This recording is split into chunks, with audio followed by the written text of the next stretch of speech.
Hello and welcome back. Tonight we are heading somewhere a little different. Same small fictional mountain town in Colorado that we always come back to. Same group of fourth graders who have somehow remained in the fourth grade for going on 3 decades. But tonight we are not here for the conspiracies or the mysteries exactly. Tonight we are here for one specific character and one very specific question about him.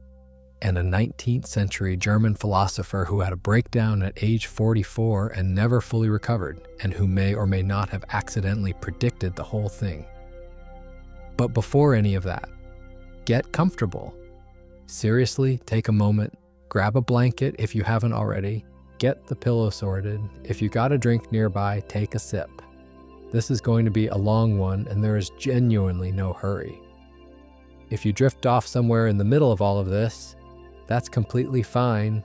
That's kind of the point of these videos. But I think once we actually get into it, you might find it worth staying with for a while. I certainly did. It went places I wasn't expecting. I also want to say up front, because people sometimes ask, that this is one of those videos where I have done a lot of reading and a lot of thinking and a fair bit of rewatching of episodes I thought I already knew. And it genuinely changed how I see the show. Not in a way that ruined it, in a way that made it richer. There is a version of doing a deep dive on something you love that strips the thing of its pleasure by explaining it too completely, and I have tried very hard not to do that here. Cartman is still funny, South Park is still the anarchic, difficult, occasionally brilliant thing it has always been. Nothing we're going to talk about tonight changes that. What it might change a little is what you notice the next time you watch an episode. The specific things that are easy to laugh at and move past. The specific moments where the show is doing something a little more patient and a little more honest than the surface suggests. The gap, in particular, between how Cartman presents himself and what is actually doing the work underneath the presentation. That gap is what this whole video is about. And it is worth spending some time with, I think, because it turns out to be a gap that a 19th century philosopher wrote about in considerable detail. And what he wrote has not dated as much as you might hope. South Park has been on the air since August 1997. That is longer than a significant portion of the people watching this have been alive.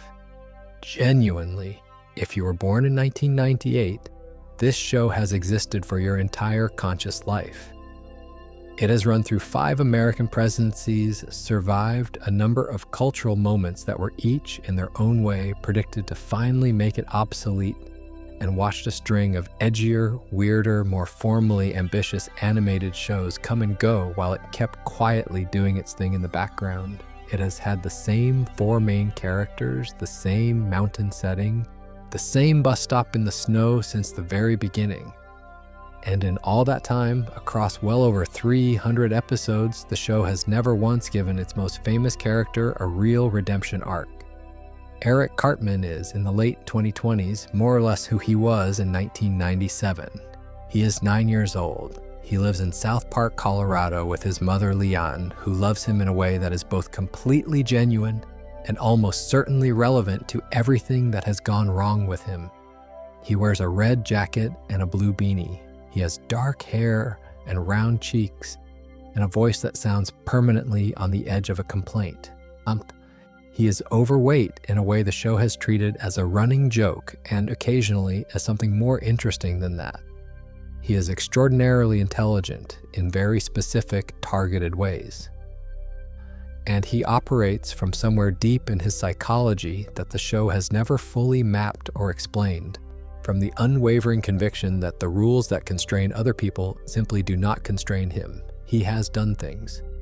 The kinds of things that, if you describe them to someone who hasn't seen the show, they look at you with genuine concern. He has had his own father killed, though he didn't know it was his father at the time, and the full weight of that detail takes about a decade of show history to land properly. He has organized school-wide movements against various groups of people for reasons that, on careful examination, turn out to be almost entirely personal. He has manipulated, deceived, and occasionally attempted to unravel the lives of people who, in the broadest technical sense, he considers his friends. And across all of it, across 27 seasons and counting, he has never truly, permanently paid for any of it. He is also, without much competition, the most beloved character in the history of the show, the most quoted, the most memed, the most referenced by people who stopped watching South Park years ago but can still pull out a Cartman impression on demand, just from cultural osmosis. The merchandise exists, the catchphrases persist. There is something worth sitting with, quietly, in the gap between those two things, between what he is and how beloved he is for being it. Now, if you're enjoying this channel and you haven't subscribed yet, it does genuinely help to hit that button. We do these long, slow deep dives fairly regularly, and subscribing means you'll know when they go up. But no pressure at all, just a thought. Here's the thing. There was a German philosopher named Friedrich Nietzsche. Nietzsche is roughly how you say it in German, though the English version has developed its own stubborn persistence, who lived from 1844 to 1900 and who spent the most productive years of his working life writing warnings about a type of person, about what happens when the large, shared stories that give individual lives a shape begin to collapse, and what fills that vacuum, and what kinds of characters and what kinds of values that vacuum tends to produce. Nietzsche is one of the most quoted and most misrepresented philosophers in history, which is a remarkable combination. Sentences get lifted from his work and attached to things he would have found alarming. The concept of the Übermensch, the Overman, gets applied to everything from self-help content to deeply troubling political movements. The phrase will to power gets reduced to something about ambition or domination that misses what he actually meant almost completely. The real Nietzsche, the one who shows up if you read the work carefully, is considerably more interesting and considerably more nuanced than the pop culture version. And one of the things he was doing, one of the things he identified with real precision, maps onto Eric Cartman in a way I find genuinely compelling. Not as a loose analogy, as something that actually illuminates why Cartman is the way he is, why the show built him the way it did, and why a large audience has spent nearly 30 years watching him do genuinely terrible things and finding him charming, even relatable, rather than simply monstrous. I want to be clear before we go any further. This is not a video arguing that Cartman is secretly a sympathetic, tragic figure who deserves our sympathy and understanding above all else.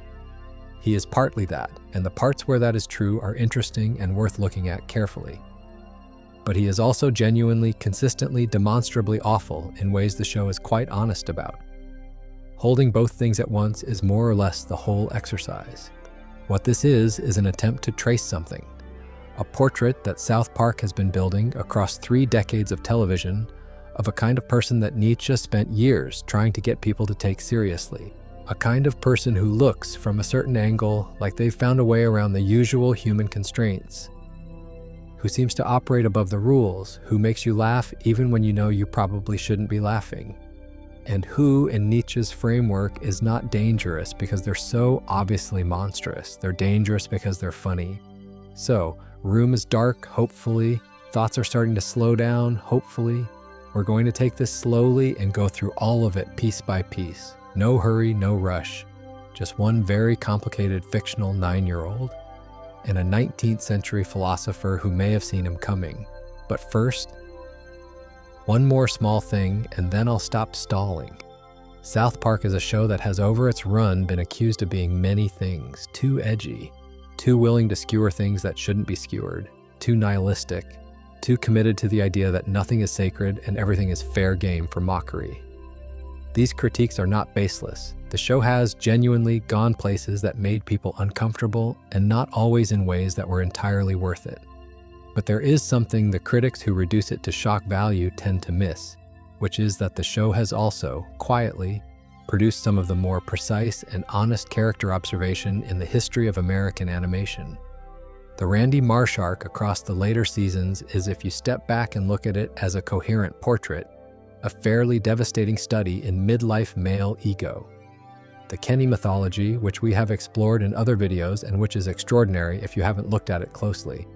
And then there is Cartman, who is the most developed, most observed, most psychologically layered character in the show by some distance. The show knows what Cartman is. It has always known. It just presents the knowledge wrapped in enough comedy that you can choose not to receive it if you prefer to just laugh. That choice is, itself, part of what we're going to be talking about tonight, so settle in, let the room be dark and quiet around you. We are going to take our time with this one, and there is nothing pressing anywhere else. Let's begin. There is a version of describing Eric Cartman that goes something like this. He is the fat, bigoted, manipulative kid from South Park, the one who lies and schemes and has no real moral compass and exists as a foil to the more decent characters around him. The villain of the piece, essentially, though the show is too anarchic and too suspicious of easy moral categories to use that word directly.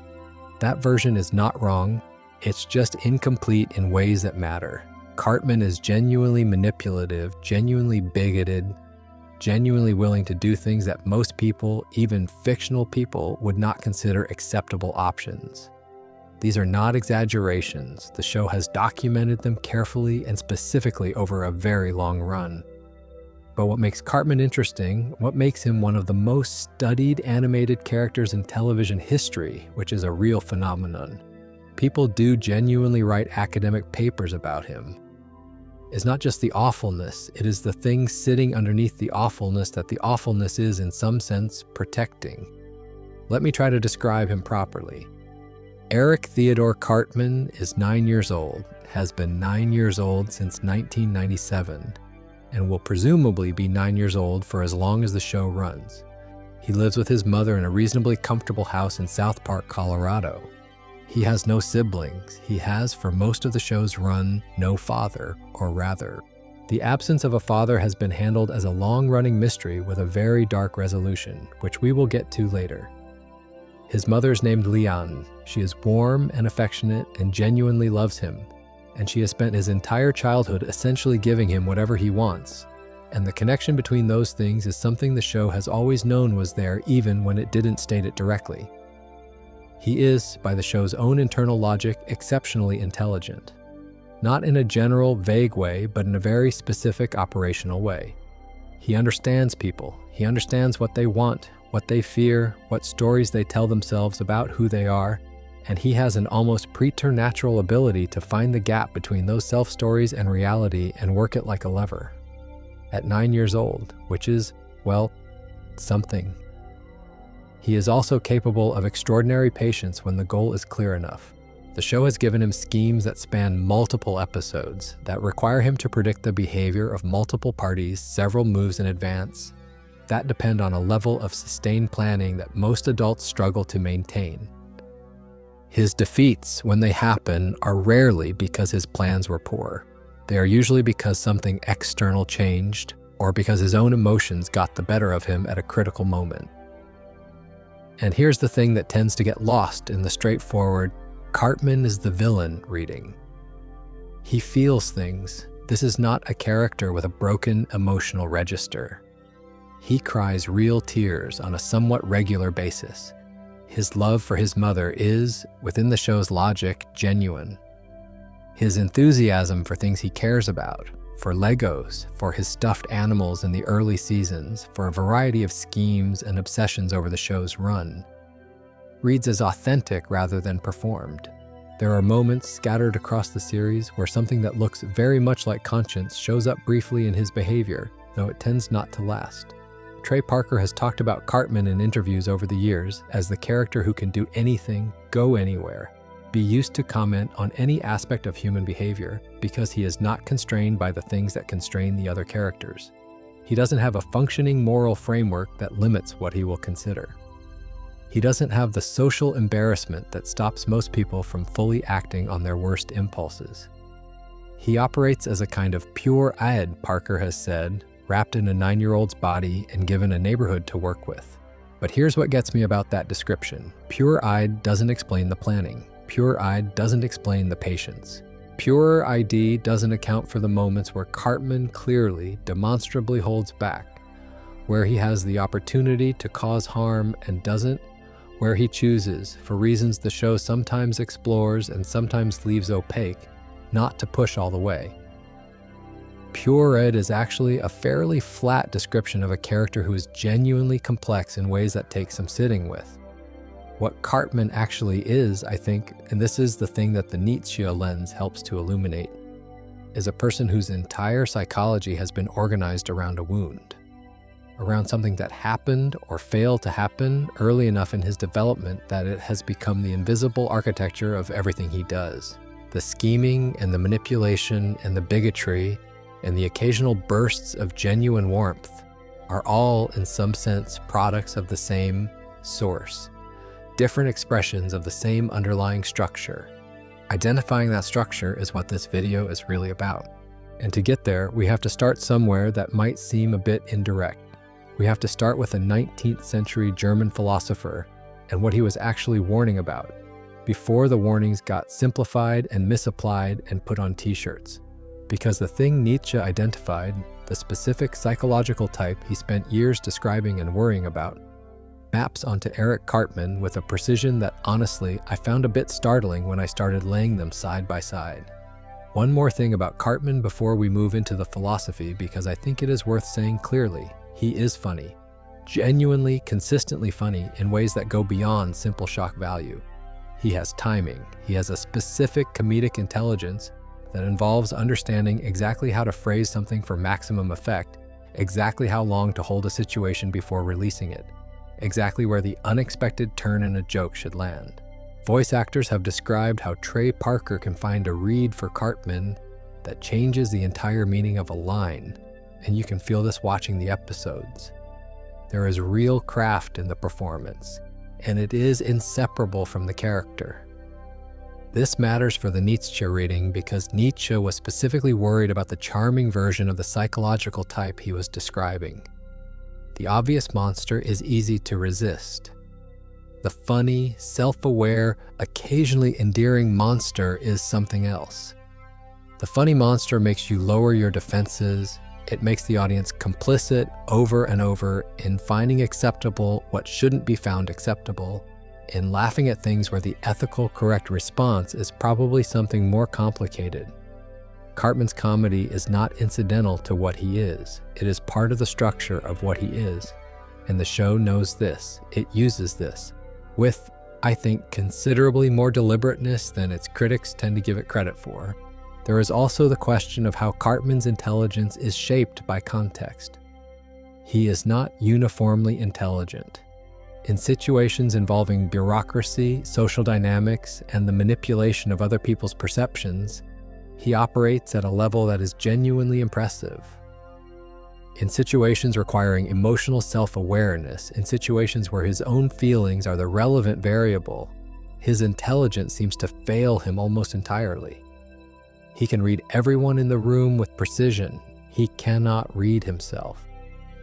Nietzsche wrote about the specific limitation of the person in ressentiment, that they develop an extraordinary sensitivity to the external world, to the movements of other people, to threats and opportunities and the shifting of social power, as a consequence of having needed that sensitivity to survive a wound.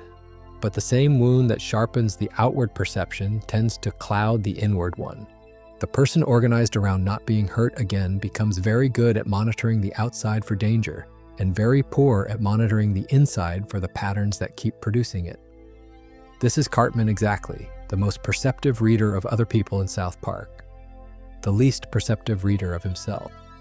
And one final note before we go into the philosophy properly, because I think it is the detail that makes all of this worth exploring rather than just academically interesting.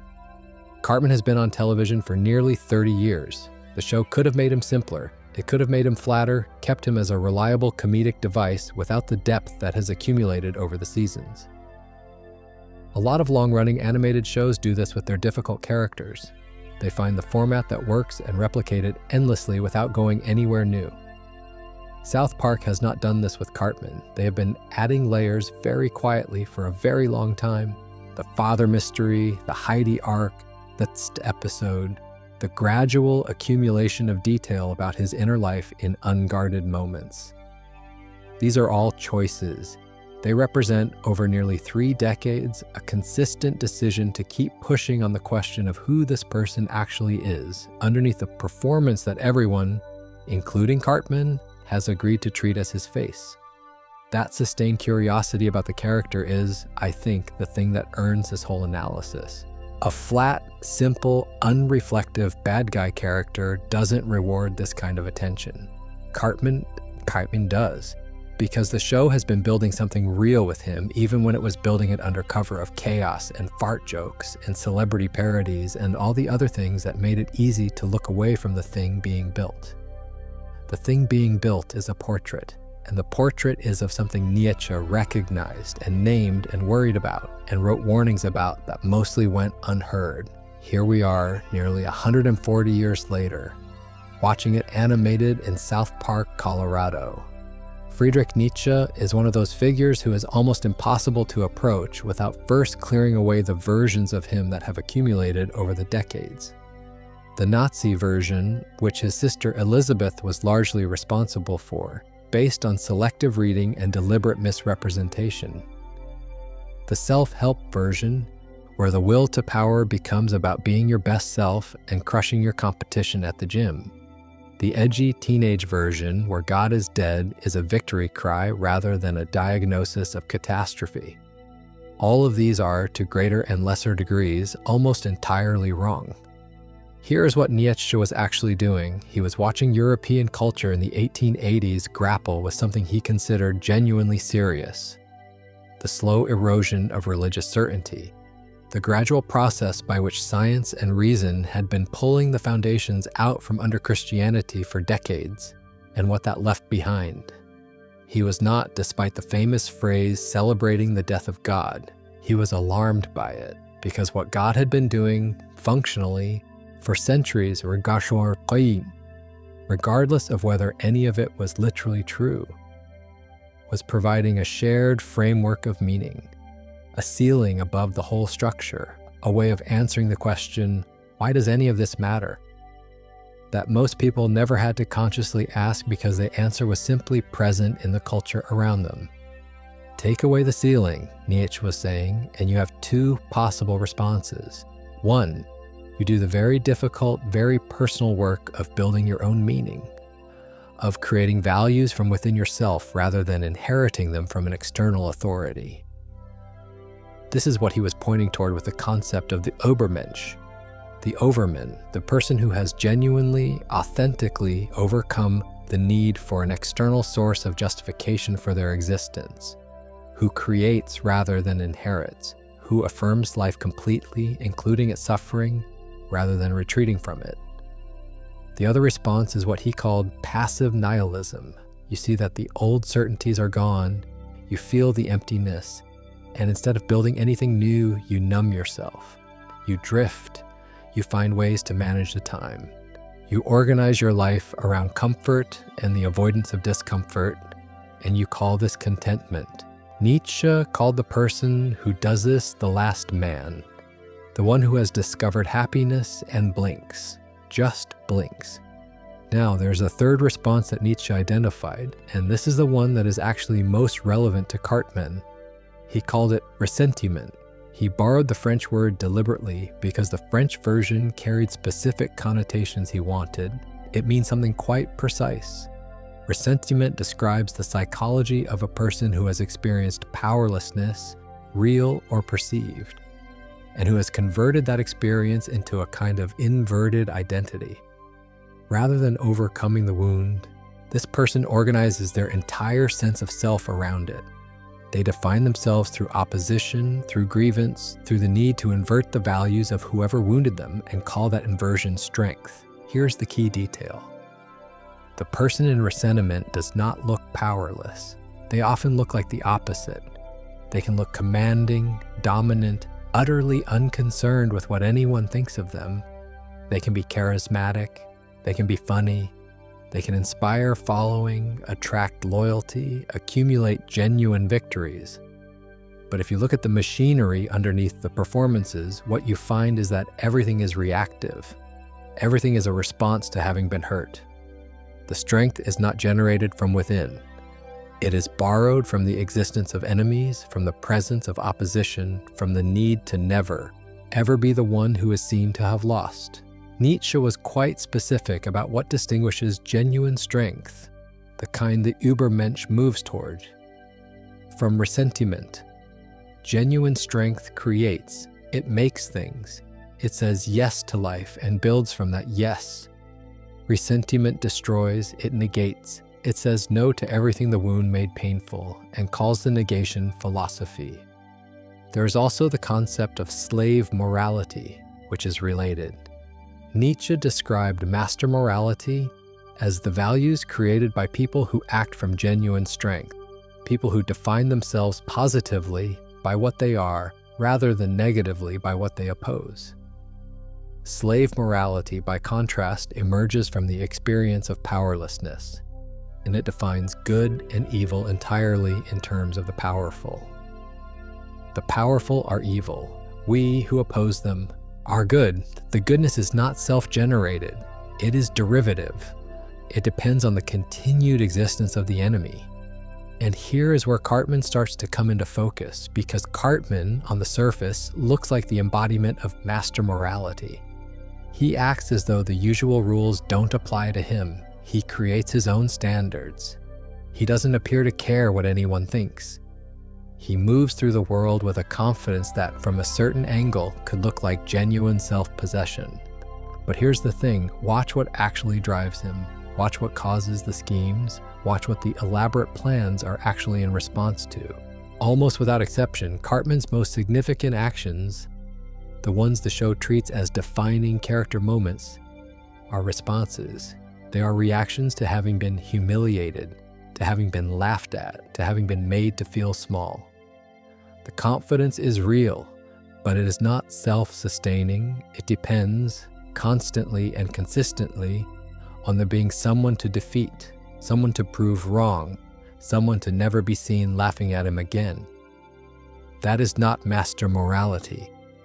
That is resentment dressed up in master morality's clothing. And Nietzsche, if he had somehow encountered Eric Cartman in 1887, would have recognized it immediately. Let me add one more layer to the Nietzsche picture before we move on to how it applies specifically, because I think the concept of the last man is worth spending a moment with separately, since it shows up in Cartman's world in a slightly different way. The last man in Nietzsche's Thus spoke Zarathustra is the figure he presents as the alternative to the Übermensch, the endpoint of the wrong direction. The last man is not a villain. He is comfortable.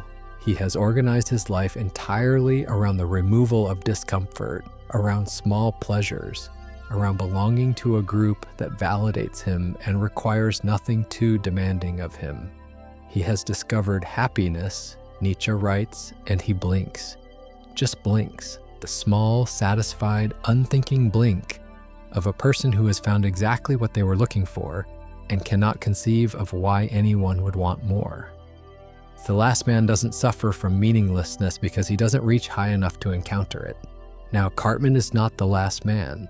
He is far too driven, far too unsatisfied, far too furiously in motion to fit that description. But the people around him, the adults of South Park, the easily swayed kids, the townspeople who follow whatever loud, confident voice is currently pointed at an enemy. They are often recognizably last man figures. They want comfort. They want to belong to the right group. They want the satisfaction of a clear story about who is good and who is not, delivered by someone who seems certain. And Cartman, who understands this intuitively, provides that story over and over in different forms, with different targets, but always with the same fundamental offer. I know what is going on, I know who is to blame, and if you follow me, you will be on the right side of it. The last man takes that offer every time, which is, well, extremely South Park. There is one more concept from Nietzsche worth introducing here, because it gives us a useful way of thinking about where Cartman sits in relation to all of this. In Thus Spoke Zarathustra, Nietzsche describes what he calls the three metamorphoses, 3 stages in the development of the spirit: the camel, the lion, and the child. The camel is the spirit that carries the heaviest burdens, the demands of tradition, of morality, of what the world expects. The camel says yes to all of it, loads itself up, and bears the weight. It is defined by obligation and obedience. The lion is the spirit that rebels against the camel. It tears down the old values. It says no where the camel said yes. It asserts its own will against the authority that shaped it. The lion is necessary. Without the lion, the camel never breaks free. But the lion cannot create. It can only negate. And the child is a spirit that creates. The child has moved through the rebellion and the negation and come out the other side into genuine innocence, genuine playfulness, genuine capacity for making something new. The child creates values. The child builds. Nietzsche's argument is that you need all three in sequence. The camel gives you the weight of tradition to rebel against. The lion gives you the strength to break free. But if you get stuck at the lion stage of arfi, if you become defined entirely by the rebellion, if the no is all you have, if negation becomes identity, you never reach the child. You never build anything. Cartman is permanently stuck at the lion stage. He is very good at the lion. He has the defiance, the power, the contemptuous no to the world's expectations. But he has never once moved through that into the child, into genuine creation, into making something from a yes rather than a no. And here's what makes the Cartman as lion portrait specifically Nietzschean, rather than just a description of any stubborn person who refuses to grow up.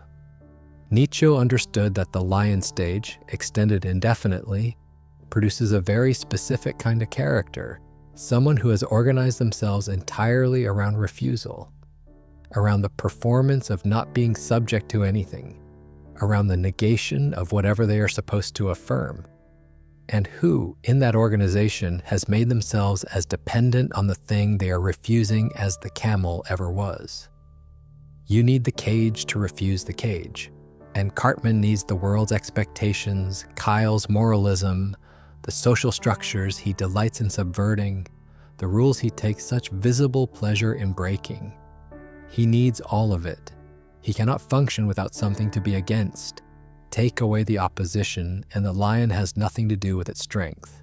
Season 5, Episode 4 of South Park is called Scott Tenorman Must Die, and it is, by IMDb rating, the highest rated episode the show has ever produced, a 9.6 out of 10, which for a television episode is genuinely remarkable. It is also, I think, the single most important piece of evidence for understanding who Cartman is at his core. Here is what happens.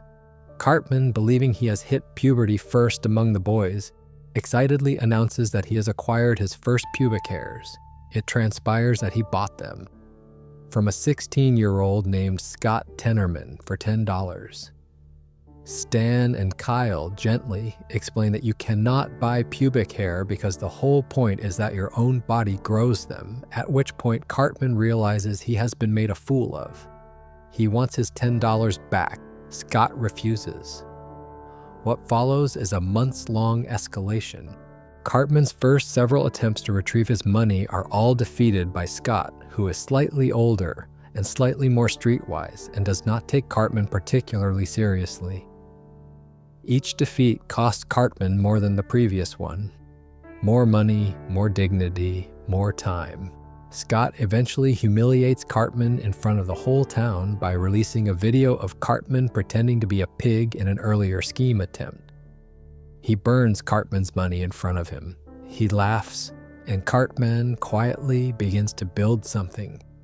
The final scheme is extraordinary, even by Cartman's standards. He invites Scott to a chili cook-off in the town. He engineers through a chain of steps, each depending on the accurate prediction of multiple people's behavior, the death of Scott's parents. He recovers the bodies. He adds them to his chili. He serves the chili to Scott at the cook-off.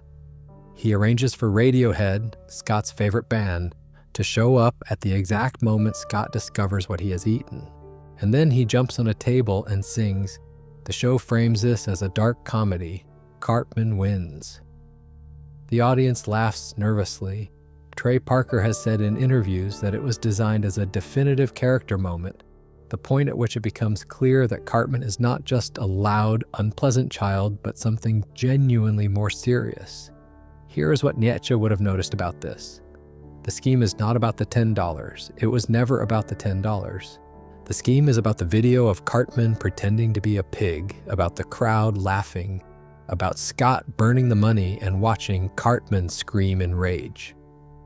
Everything that follows, the months of planning, the willingness to involve murder, the specific orchestration of the Radiohead appearance to maximize Scott's humiliation, is in direct proportion not to the financial loss, but to the feeling of having been made to look like a fool. In Nietzsche's framework, this is resentment operating at nearly full power. The wound was a wound to pride, to self-image, to Cartman's sense of being above the people around him. And the response is not to move past the wound or to build something in spite of it. The response is to ensure, at whatever cost, that the person who inflicted the wound suffers more visibly and more completely than Cartman did. The chili is not really about revenge, it is about the restoration of a self-image. It is about never, ever being the one who is seen to have lost. The thing that makes this more than just a story about a bad child doing bad things is the detail that comes later. Almost a decade later, in the season 14 episodes 200 and 201, the show returns to Scott Tenorman and adds something that retroactively changes the entire shape of the earlier story. Scott reveals to Cartman that his father was a Denver Bronco named Jack Tenorman, and that Scott Tenorman's father was also a Denver Bronco, the same man. Jack Tenorman had an affair with Leon Cartman, producing Eric. Then he moved on and had a legitimate family, producing Scott, the man Cartman had killed and ground into a chili, whose death he celebrated and sang about was his own father. Cartman killed his own father, fed him to his half-brother, without knowing it. And here's the detail that quietly staggers me every time I think about it. When Cartman learns this, he does not grieve the father. He cries real tears. But what upsets him is learning that he is half ginger. He is consoled when someone reminds him that he is also half Denver Bronco. He immediately stops crying. The man in the chili meant nothing to him, because Cartman's relationship to other people is almost entirely relational. What they represent to him, what role they play in his ongoing self-narrative. His own biological father, the man whose death he engineered and celebrated, meant less to him in that moment than the question of whether he had the genetic marker for red hair. Nietzsche described resentment as the psychology of the person who has converted pain into identity so completely that they can no longer feel the pain directly. It has been transformed into something else, into a philosophy, into contempt, into the machinery of revenge.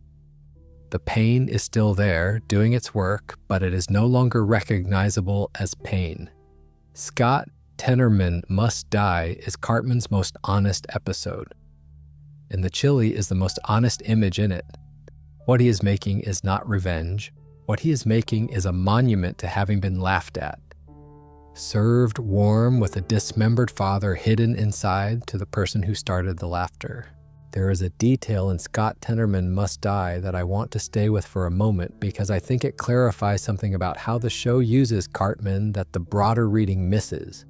After the chili cook-off, after Scott has discovered what he ate, after he is crying and Radiohead is dismissing him as uncool, Cartman jumps on a table and sings. He does a little dance. He is, in the moment of his greatest victory, giddy with it. And then the episode ends. There's no aftermath. No scene of Cartman going home and sitting quietly with what he's done. No moment of reflection, no evidence of anything that might resemble the processing of a significant event. He got what he wanted, and the episode ends as though the goal has been achieved and there is nothing further to say. But the show does return to this eventually. In the season 14 two-parter 200 and 201, all the chickens come home. And what the show reveals through Scott Tenorman's revenge arc is that the original story did not actually end at the chili cook-off. It just paused. Scott spent time in a mental institution, which is presumably what you do when someone murders your parents and feeds them to you. He spent years researching Cartman, and then he came back with a revelation that Cartman, for all his intelligence, had not foreseen. The reason this is worth noting is simple. The scheme was not designed to build anything. and a victory that doesn't build anything leaves the door open for everything it didn't account for. I don't think this is accidental on the show's part. The 200/201 resolution is South Park telling you very quietly what Scott Tenorman Must Die actually cost. Not immediately, not in the episode, but eventually, when the father and the chili turns out to have been your own. That is Nietzsche's point about resentment made concrete. The wound you build your life around defending against does not go away. It does not diminish. It waits. One more thought about the Scott Tenorman episode, and then we will move on.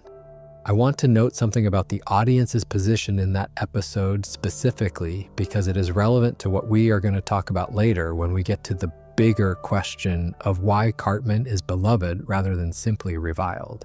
When the reveal lands, when the chili cook-off turns, when Cartman pulls back the curtain, the audience laughs, almost universally. The reviews that called it the show's greatest episode were not reviews lamenting a terrible thing. They were reviews celebrating a piece of brilliant television. The skill of the scheme, the completeness of the reversal, the audacity of it, all of these produce a genuine aesthetic pleasure that is fairly hard to separate from what it is pleasure about. And the show knows this. The show built the episode to produce this response. The craft is in service of generating the specific combination of horror and delight that makes the ending land the way it lands. The audience is, in a very deliberate way, put in the position of appreciating what Cartman did. Nietzsche would have found this interesting. He would have found it, specifically, an example of the way in which the aestheticization of power, the conversion of the exercise of power into something beautiful, something pleasurable to witness, is one of the oldest and most persistent forms of cultural complicity. The audience is not endorsing the murder, but they are, in the moment of appreciation, relating to Cartman rather than to Scott. They are experiencing the satisfaction of the scheme alongside the person who executed it. And that positioning, that alignment of audience pleasure with Cartman's pleasure, is what makes the episode's darkness so specific, so uncomfortable to examine after the fact. The show earns that discomfort. It built toward it deliberately. Scott Tenorman Must Die is, among other things, a test of what the audience is willing to find funny and how it sits with them afterward. And most people, if they are honest, find the answer a bit complicated. The mystery of Eric Cartman's father is the longest-running character mystery in the show's history. It began in season 1 in an episode called Cartman's Mom is a Dirty Slut, where the question of who fathered Cartman is raised and then famously answered with nothing, because the cliffhanger resolution was delayed by the production of a Terrence and Phillip special that aired in its place as an April Fool's joke. The actual answer took over a decade to arrive, and when it did, it was more twisted than most people expected, even from South Park. In the meantime, what the show gave us was a portrait of a child growing up without a father, being raised by a mother who loves him without limit, in the specific absence of any external authority willing or able to impose real consequences on his behavior. Leanne Cartman is not a neglectful parent. She is in many ways a very attentive one. She is present, she is warm, she provides. She simply does not, at any point in the show's run, successfully establish that there are edges to Eric's world, that his desires have limits, that the universe does not revolve around his feelings. And the universe, for Cartman, does not revolve around his feelings because the universe told him so. It revolves around his feelings because nothing in his early environment ever convincingly demonstrated otherwise. Nietzsche wrote about what he called the first nature, the set of instincts, responses, and value frameworks that form in a person's earliest developmental environment. He contrasted this with the second nature, the person you can consciously build through discipline and effort and genuine self-overcoming. The first nature is not destiny in Nietzsche's view, but it is the starting point. And a first nature formed in an environment without limits, without friction, without the necessary experience of genuine defeat, is a first nature that has never been tested against reality. It is a self that has never had to discover where it ends and the world begins. The absence of a father is not a simple explanation for everything Cartman is. That would be too neat, too reductive.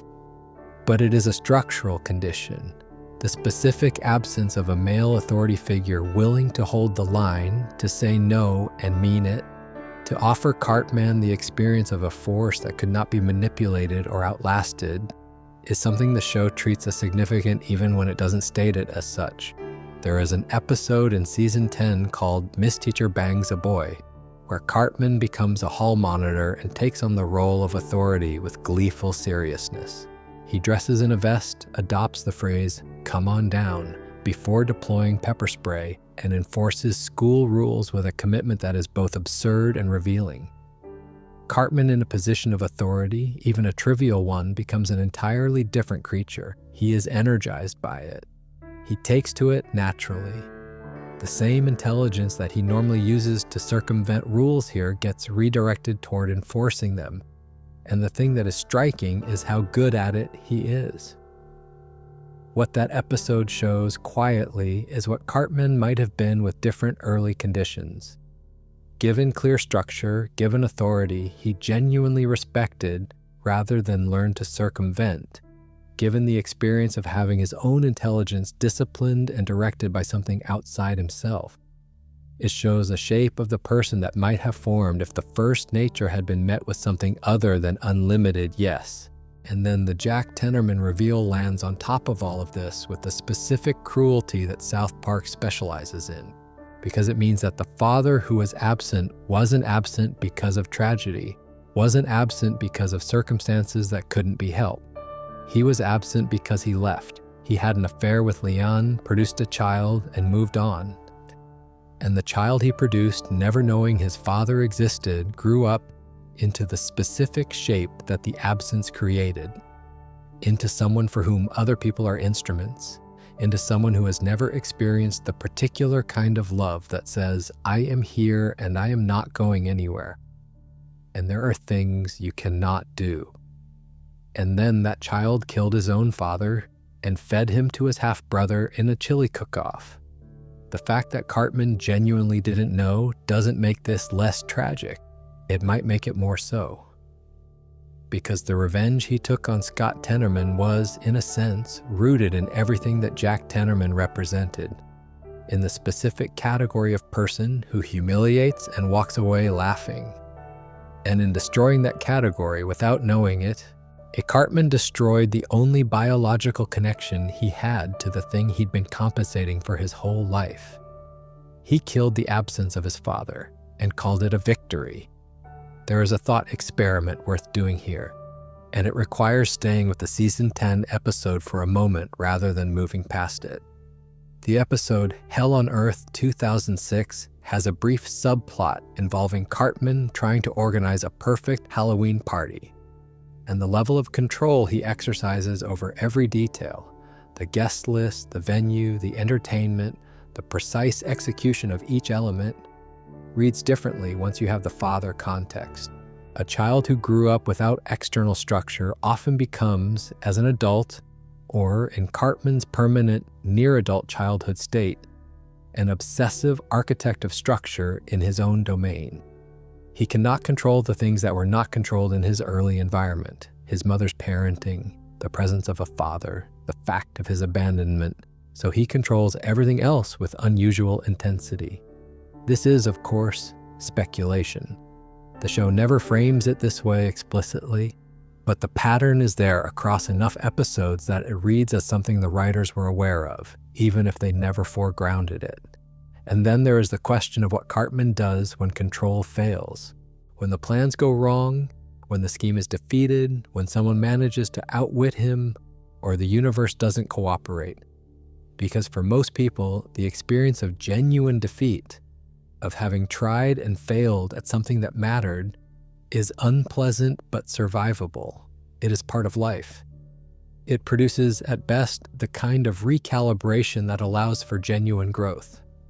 For Cartman, defeat seems to be experienced at a different register entirely, as something closer to catastrophe. as a threat not just to the specific plan that failed, but to the entire structure of self-image that the plan was, in some sense, maintaining. When Cartman loses in a way he cannot rationalize or reframe, the response is not proportionate, it is never proportionate.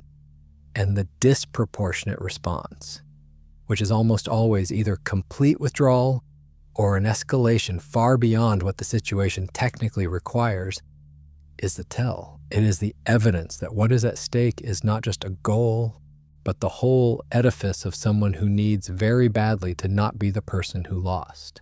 That is not a 9-year-old being overdramatic.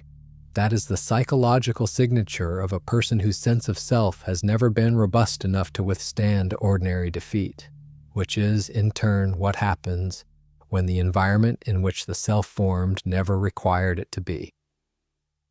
There is also something worth noting about how Cartman processes the few genuine emotional defeats the show gives him, the ones that cannot be converted into schemes or victories, the ones that just sit there. There is a season 6 episode called Child Abduction is Not Funny, where the town builds a wall to keep out supposed child abductors, and during the chaos, Cartman is briefly separated from his mother. His distress is real and unguarded in a way that is different from his performed distress. He is not calculating in it. He just wants his mum. The child looking for his mother is the truest image of Cartman the show has ever produced. Everything else is what he built around it. There is an episode in season 10 called Tss, and it is one of the most quietly devastating pieces of character writing the show has ever done with Cartman, which is saying something because the show has done quite a lot of quietly devastating character writing with Cartman. The premise is that Leanne, at her wit's end with Eric's behavior, has tried and failed with a series of nannies and authority figures, and finally calls in Caesar Millan, the actual Caesar Millan, the dog whisperer, who, as it turns out, is extraordinarily effective. Millan's method is simple, and the episode explains it with real care.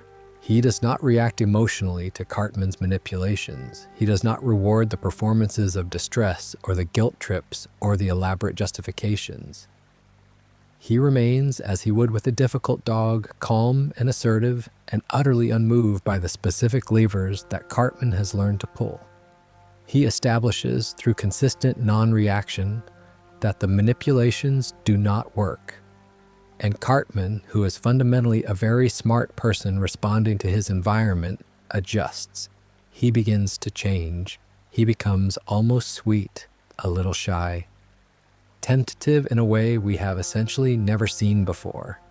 It is genuinely one of the more unsettling things the show has done, because it suggests very directly that Cartman's behavior is not some fixed, immutable quality baked into his personality.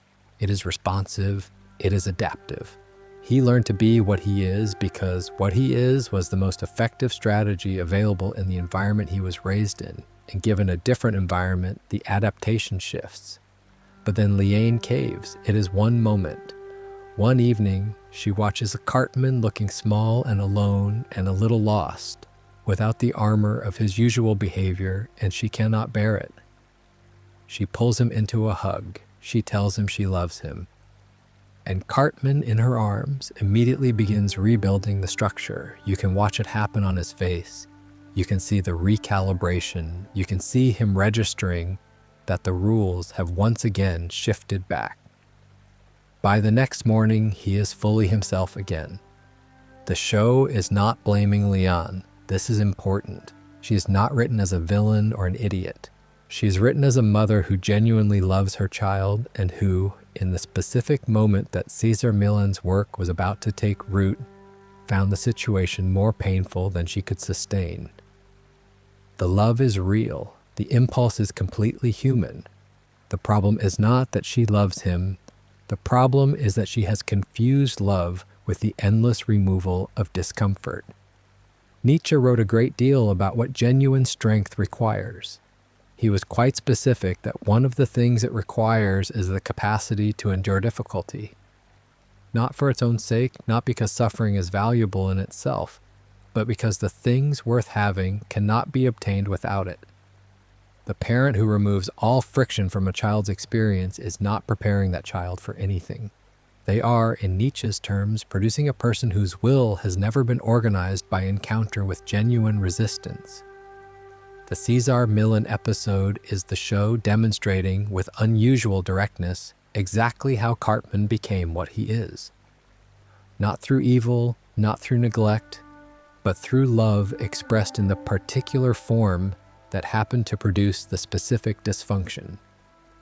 And here's the thing that I find most interesting about Cartman's relationship with Leon, the detail that sits under all of the manipulation and the exploitation and the occasional shocking cruelty toward her.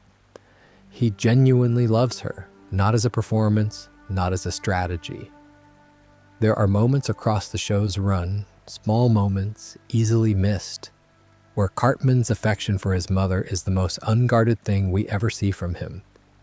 He is, with her, the version of himself that might have existed if things had developed differently. He is softer, less defended, more present. The tragedy of the Tist episode is not just that Leon gave up when she was winning, it is that her giving up was itself an act of love. She couldn't watch her son look that small, she brought him back. And he let her. There is another episode that touches on this dynamic from a slightly different angle, and it is one that I find compelling for the specific thing it reveals about the Cartman-Liane relationship. In season 14's Crippled Summer, there is a brief Cartman subplot involving him hosting a Towley intervention, which is its own thing and not directly relevant. But in passing, we get another glimpse of Cartman at home with Liane and the way he speaks to her. The tone of absolute confidence that she will manage whatever he needs, the absence of any consideration that she might have her own needs or limits, is so completely naturalized by both of them that it barely registers in the scene. That naturalization is the important detail. Cartman does not speak to Leon the way he speaks to everyone else, exactly. There is less performance in it. The manipulation is less constructed, more automatic. He has never had to build a scheme to get what he wants from his mother because she has never required one. The dynamic between them is so settled, so thoroughly established from his earliest experience, that he no longer has to think about it. He just acts, and she responds, and the loop continues. Nietzsche wrote about the relationship between comfort and stagnation with some care. He was suspicious of comfort not because suffering is good in itself, but because genuine growth, genuine self-overcoming, the movement toward becoming more fully what you are capable of being, where it requires friction, requires encounter with things that don't yield immediately, requires the experience of having your will blocked by the world and having to find a different way or a deeper well of resources or a new understanding of what you actually want. A child whose will is never seriously blocked grows up into a person who has never had to go to the deeper well, who has never found out what they actually want versus what they think they want, who has confused getting what they want in the immediate moment with well-being in any deeper sense. This is Cartman, and the tragedy of it, the thing the show seems to understand about him even in its most comedic registers, is that the person who has been given everything he immediately wanted has, in a meaningful sense, been given very little. He has been given an environment that confirmed his ego and denied his development. He has been loved in a way that kept him small while appearing to indulge his size. Leanne is not the villain of this. She is, in some ways, the most pitiable person in Cartman's orbit. She loves him genuinely and completely, and is, every time she caves to that love, doing something that costs him. And he would not understand this if you explained it to him. Not because he lacks the intelligence, because the intelligence, in this specific context, has always been in the service of getting what he wants right now, rather than understanding what he actually needs over time. That gap between what he wants and what he needs is, I think, one of the things the show has always known about Cartman and has never quite found a way to show him. Here's something I keep thinking about in relation to Leon. There is a version of this story that could have gone differently. not a dramatically different version. Trey Parker and Matt Stone are not interested in feel-good narratives, and the logic of the show demands that things not resolve cleanly. But there are moments scattered across the series where you can see the shape of what might have been possible if the Tist episode had held. If Leon had found a way to sustain the thing that Kezar Milan started, the sweet, tentative, slightly uncertain Cartman that shows up during the Millen experiment is interesting, not because it seems more authentic than the usual Cartman, but because it seems like a different kind of authentic. Like a self that had been possible at some point and then got routed around, not discarded, just bypassed in favor of something that felt safer and more powerful and less exposed. Nietzsche wrote about what he called the problem of the actor, the person who has performed so many roles, who has inhabited so many masks that they lose track of what is underneath them. Not a cynical manipulation of performance, but a genuine confusion about where the performance ends and the person begins. He was worried about cultures that rewarded performance over substance, that built social structures around the skilled deployment of appearance rather than the development of genuine character. Cartman, in a very specific way, is this. He is not, or not only, a deliberate manipulator in the cold, strategic sense. He is someone who learned early that performance was the more effective mode, who adapted to that lesson with such thoroughness that the performance has become the primary register of his self-experience. He feels genuinely through the performance. His anger is real anger, his grief is real grief, his affection is real affection. But it all comes out through a layer of deployment, a habit of managing how it reads to the outside, that has been there so long it no longer feels like a layer at all. The tragedy of that moment, the hug that undoes everything, is not just that Leanne made a mistake. It is that the hug was real, and Cartman's response to it was real, and the thing that got undone by the reality of it was also real. There is no clean villain in that scene. There is just the specific, recursive, entirely human problem of love that doesn't know how to help. I have been watching South Park for a long time, and one of the things I've noticed, the kind of thing that becomes more obvious the more episodes you see, is that Cartman doesn't actually hate everyone equally. He has a broad, general contempt for the world that he applies fairly liberally. But underneath that, there is a specific, decades-long, almost obsessive fixation on one person, Kyle Broflovsky. On the surface, this reads as bullying. Kyle is Jewish, and Cartman is an anti-Semite in the specific way that South Park handles anti-Semitism, as something the show treats simultaneously as horrific and as a window into Cartman's psychology.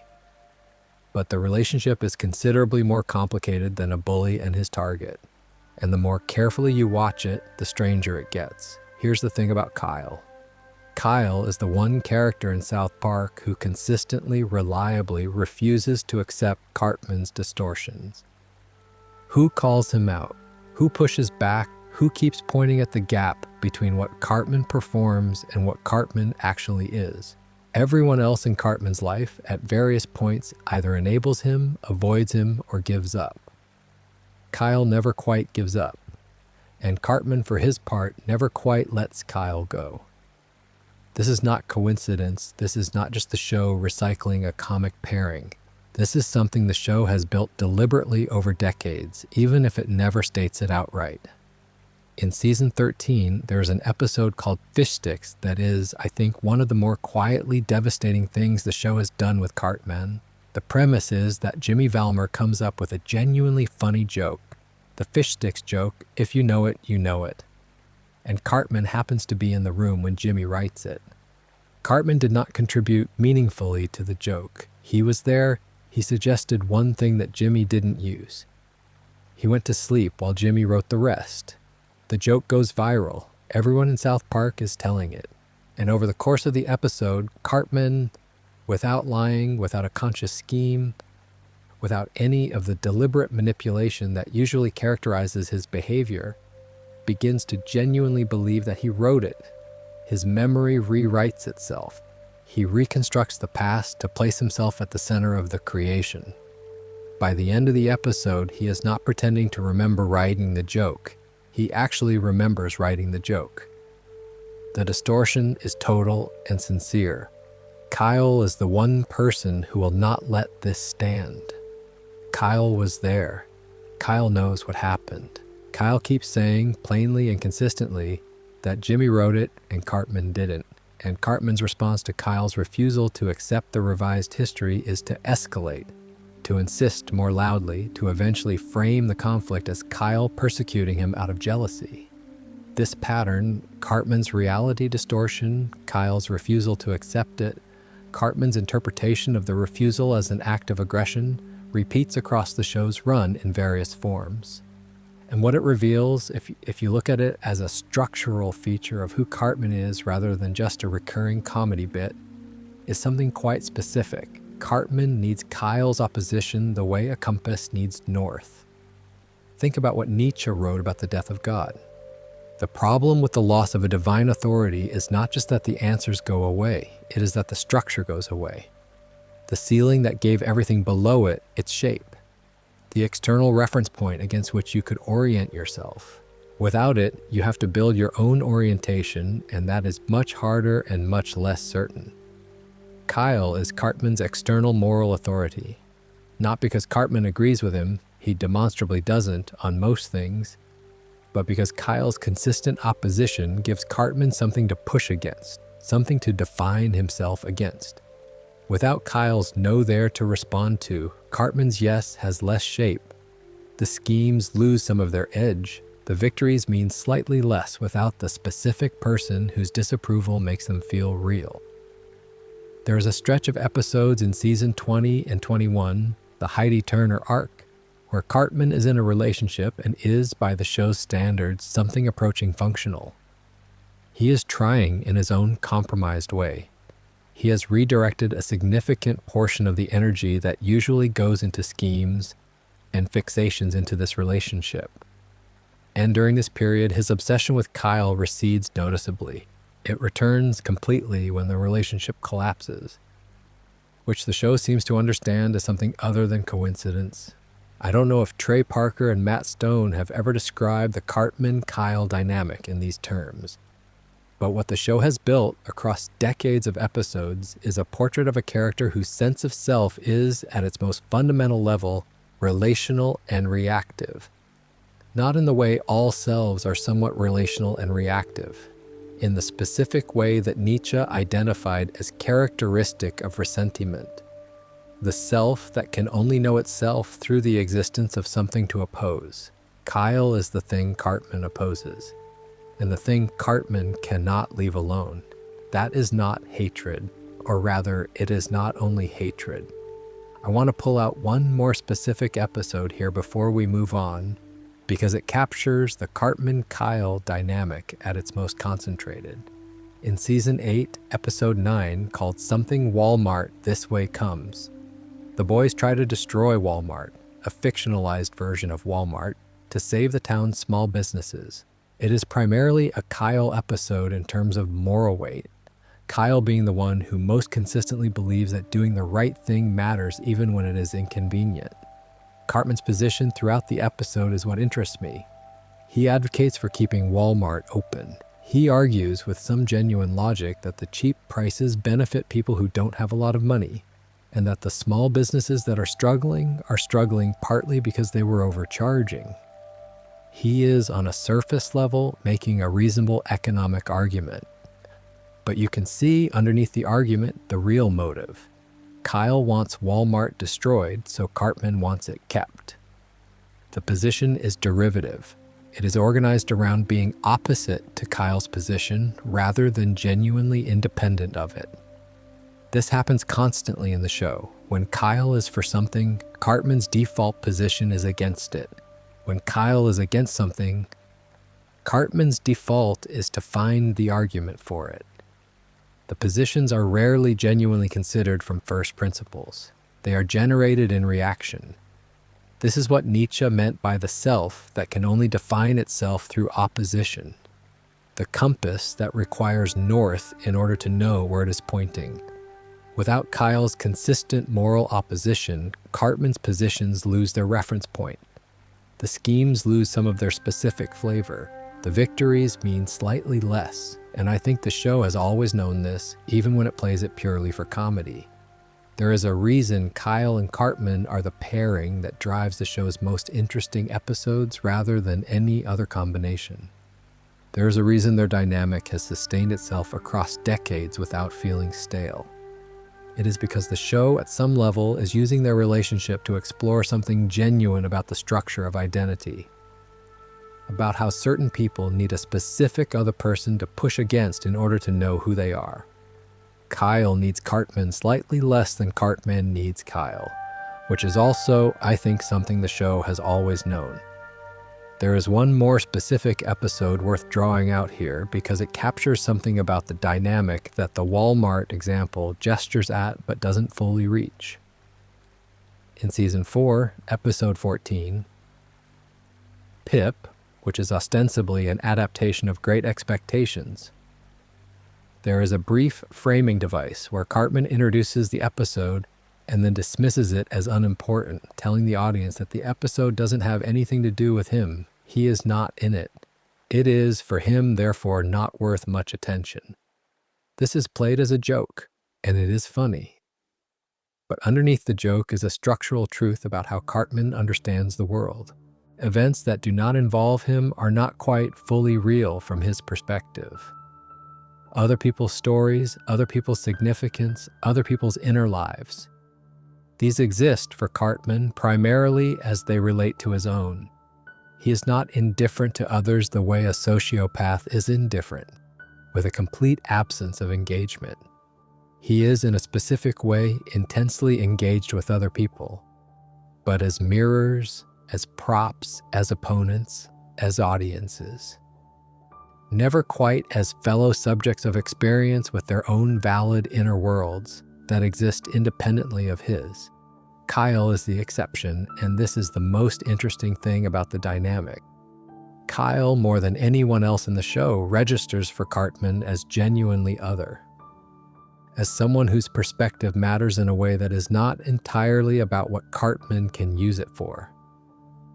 This is why Kyle's disapproval stings in a way that other people's disapproval doesn't. Kyle is not just another mirror.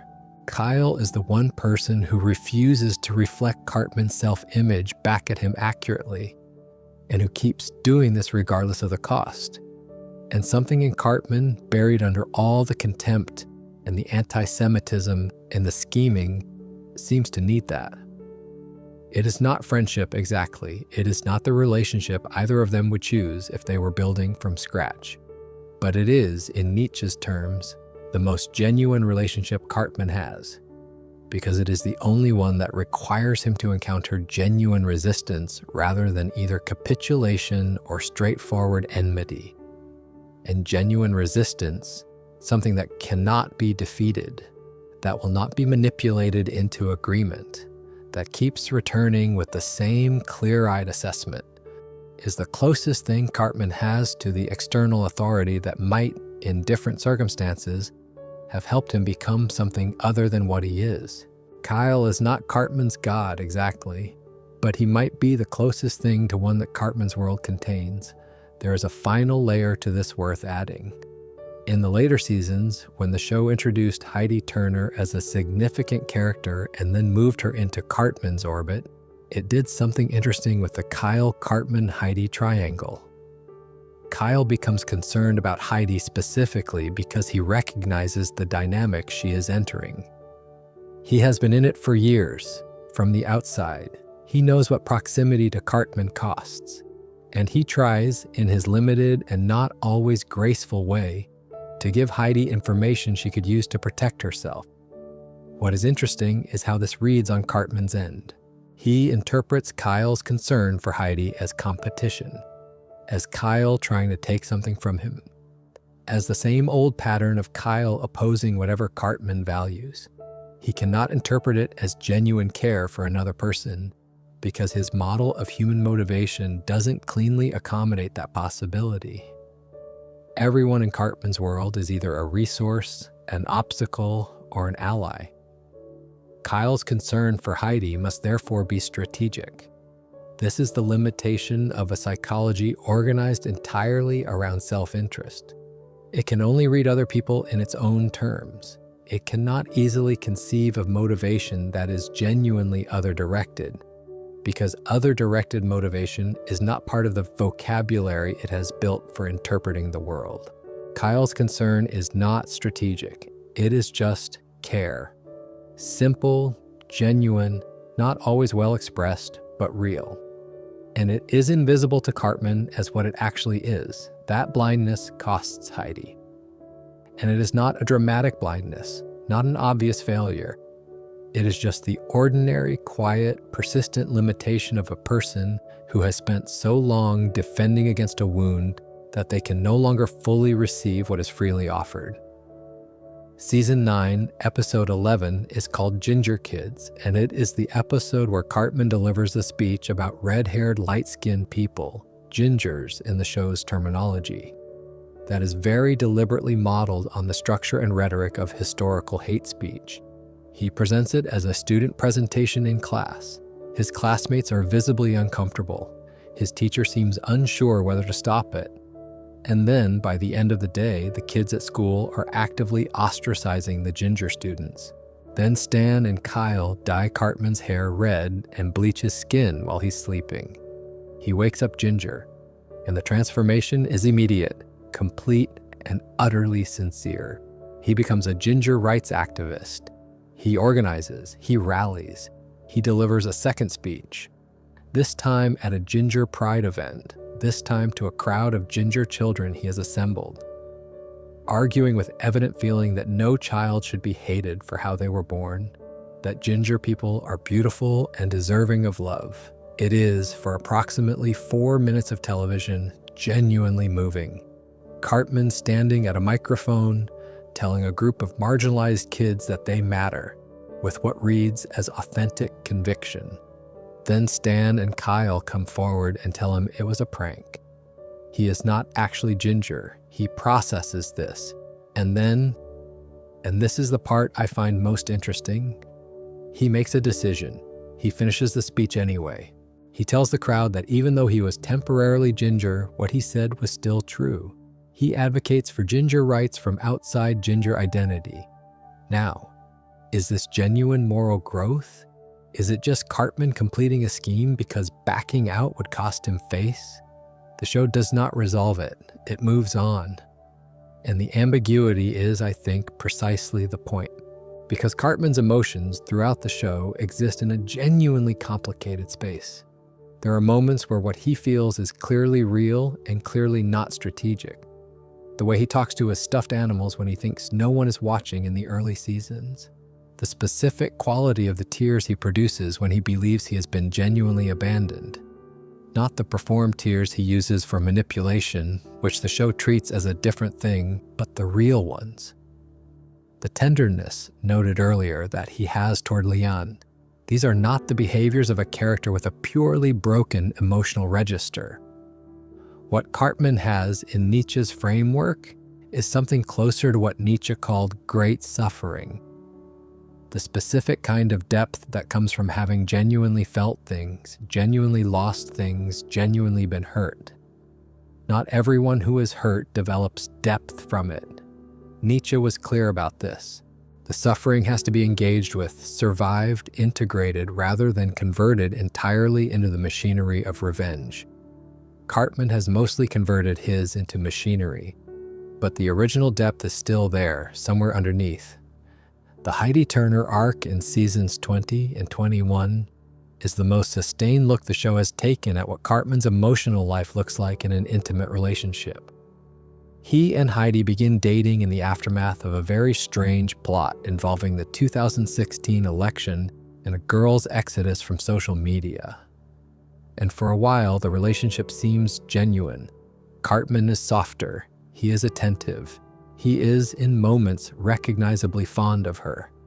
And then gradually the relationship becomes a vehicle for control. Cartman, unable to sustain genuine vulnerability, begins redirecting the relationship toward the dynamic he is comfortable with, where he holds the emotional leverage, where Heidi's well-being is contingent on his behavior, where he is the one who determines the terms. He does this crucially without fully acknowledging to himself that it is what he is doing. The self-awareness that Cartman usually possesses, that sharp operational intelligence, seems to fail him specifically in the context of genuine intimacy. The arc ends badly for both of them in the specific, bleak way that South Park handles things when it is being honest about its characters. And what it leaves behind is one of the clearest portraits in the show of where the mask ends and where something more complicated begins. Cartman is not, despite appearances, a person without an inner life. He is a person whose inner life has been almost entirely recruited into the service of the outer performance. And the moments where those two things come apart, where the real emotion leaks through the machinery, are, I think, the most interesting moments the show has produced with him. Take a breath, actually. Stretch out a bit if you need to. We've covered quite a bit of ground already. There are a few more things I want to get into before we start winding down, so let's just settle in for a bit longer. Let me add one more dimension to this section because the Heidi Turner arc in seasons 20 and 21 is the most extended look the show has ever taken at Cartman in a genuine relationship. And it reveals something specific that I think is worth naming directly. The relationship begins with what looks, at least initially, like a genuine connection. Heidi Turner is smart and funny, and in the early episodes seems to see Cartman clearly without being entirely deterred by what she sees. Cartman, for his part, seems to find in Heidi something he doesn't typically find in his interactions. Someone who engages with him rather than simply reacting to him. Someone who treats his intelligence as interesting rather than threatening or annoying. And for a stretch of episodes, the relationship does seem to bring something different out of him. He is less contemptuous, less performatively cruel. There are moments of genuine ease.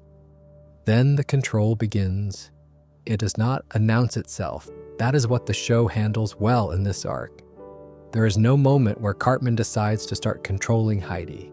The control emerges gradually, in small adjustments, in subtle framings, in the slow repositioning of the relationship so that Heidi's sense of herself, her confidence, her humor, her view of her own intelligence begins to filter through Cartman's assessments. He doesn't tell her she's stupid, he tells her she's funny when she isn't, which is more insidious. He praises her in specific ways that make her dependent on his validation while slowly undermining her independent judgment. By the middle of the arc, Heidi has changed.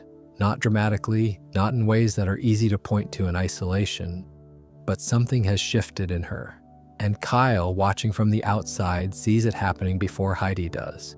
Here's what this says about Cartman in the Nietzschean frame. In a genuine relationship, in an intimate connection that asks him to be present and vulnerable in equal measure, the strategy he falls back on is the same one he uses everywhere else. He makes himself the reference point. He positions himself as the authority on what is good and funny and worthwhile. He recreates in the intimate space the same structure that his mother's unconditional love created in childhood. He becomes the thing that validates, not because he planned it, because it is the only template he has. And when Heidi eventually leaves, which she does with some difficulty and some self-awareness, the show frames the aftermath with unusual bleakness for a comedy. Cartman does not move smoothly on. Something contracted in him, something that had briefly opened, closed back down. That is the Nietzsche reading, finally, of the mask. The mask is not something Cartman chose to wear. It is what formed over the wound when the wound was too large to leave exposed. The manipulation, the cruelty, the performances of invulnerability, these are not the real Cartman any more than the brief softness in the Heidi arc is the real Cartman. They are all Cartman. The wound and the scar tissue, and the occasional moment when the scar tissue is thin enough that something genuine shows through. What Nietzsche was pointing to in the end is not that people like this are evil. It is that they are people. Complicated, damaged in specific and identifiable ways, capable of something more than what they mostly produce, and almost entirely unable to access that something more without help they have never learned to ask for. There is one more mask moment I want to spend time with because it is one that gets less attention than the Scott Tenorman episode or the Ginger Kids episode, and I think it deserves more. In Season 8, Episode 1, called Good Times with Weapons, the boys buy ninja weapons at a fair and imagine themselves as actual ninjas. The episode is drawn partly in anime style during their fantasy sequences.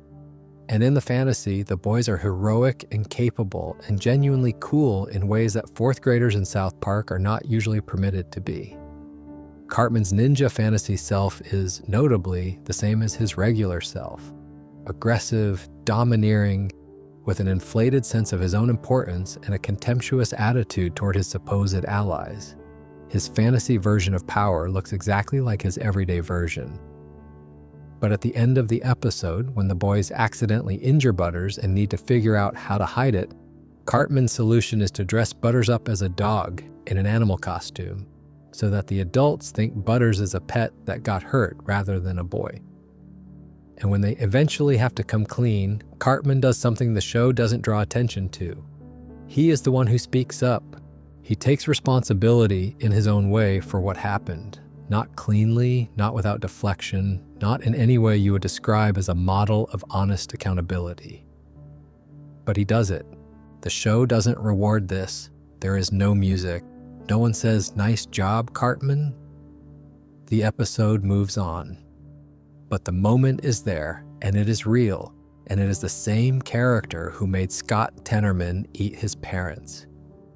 Nietzsche described the Übermensch not as a person without darkness, but as a person who has organized their darkness, who has not eliminated the chaos in themselves, but has shaped it into something directed. He wrote that one must have chaos in oneself to give birth to a dancing star. The chaos is necessary, what matters is what you do with it. Cartman has extraordinary chaos, the capacity for cruelty, and the capacity for occasional genuine conscience both come from the same source. Neither is more authentic than the other. What the show refuses to do, what keeps Cartman permanently interesting rather than simply appalling, is resolve the tension between them in favor of either one. He is not redeemed, he is not condemned, he is held, unresolved, in a complicated middle space where both things are true simultaneously and neither cancels the other out, which is honestly the most honest thing the show could have done with him.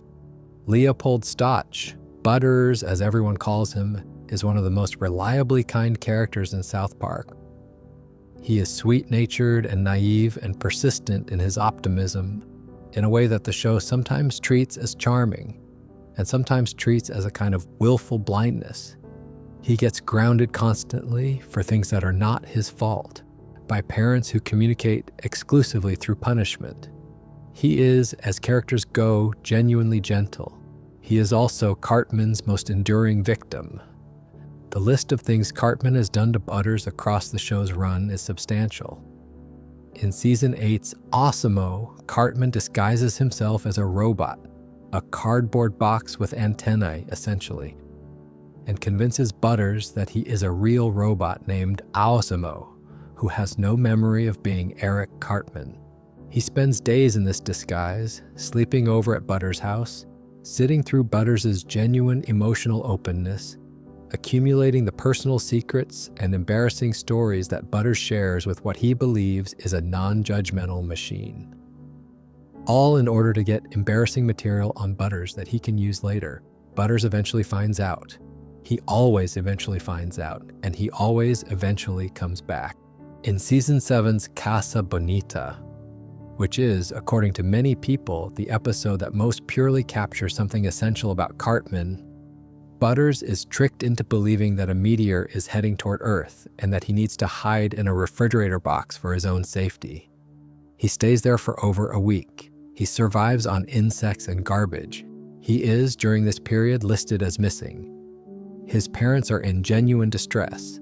The whole reason for this is that Cartman wanted Butters' spot at Kyle's birthday party at Casa Bonita, a Mexican-themed restaurant that Cartman has always wanted to visit.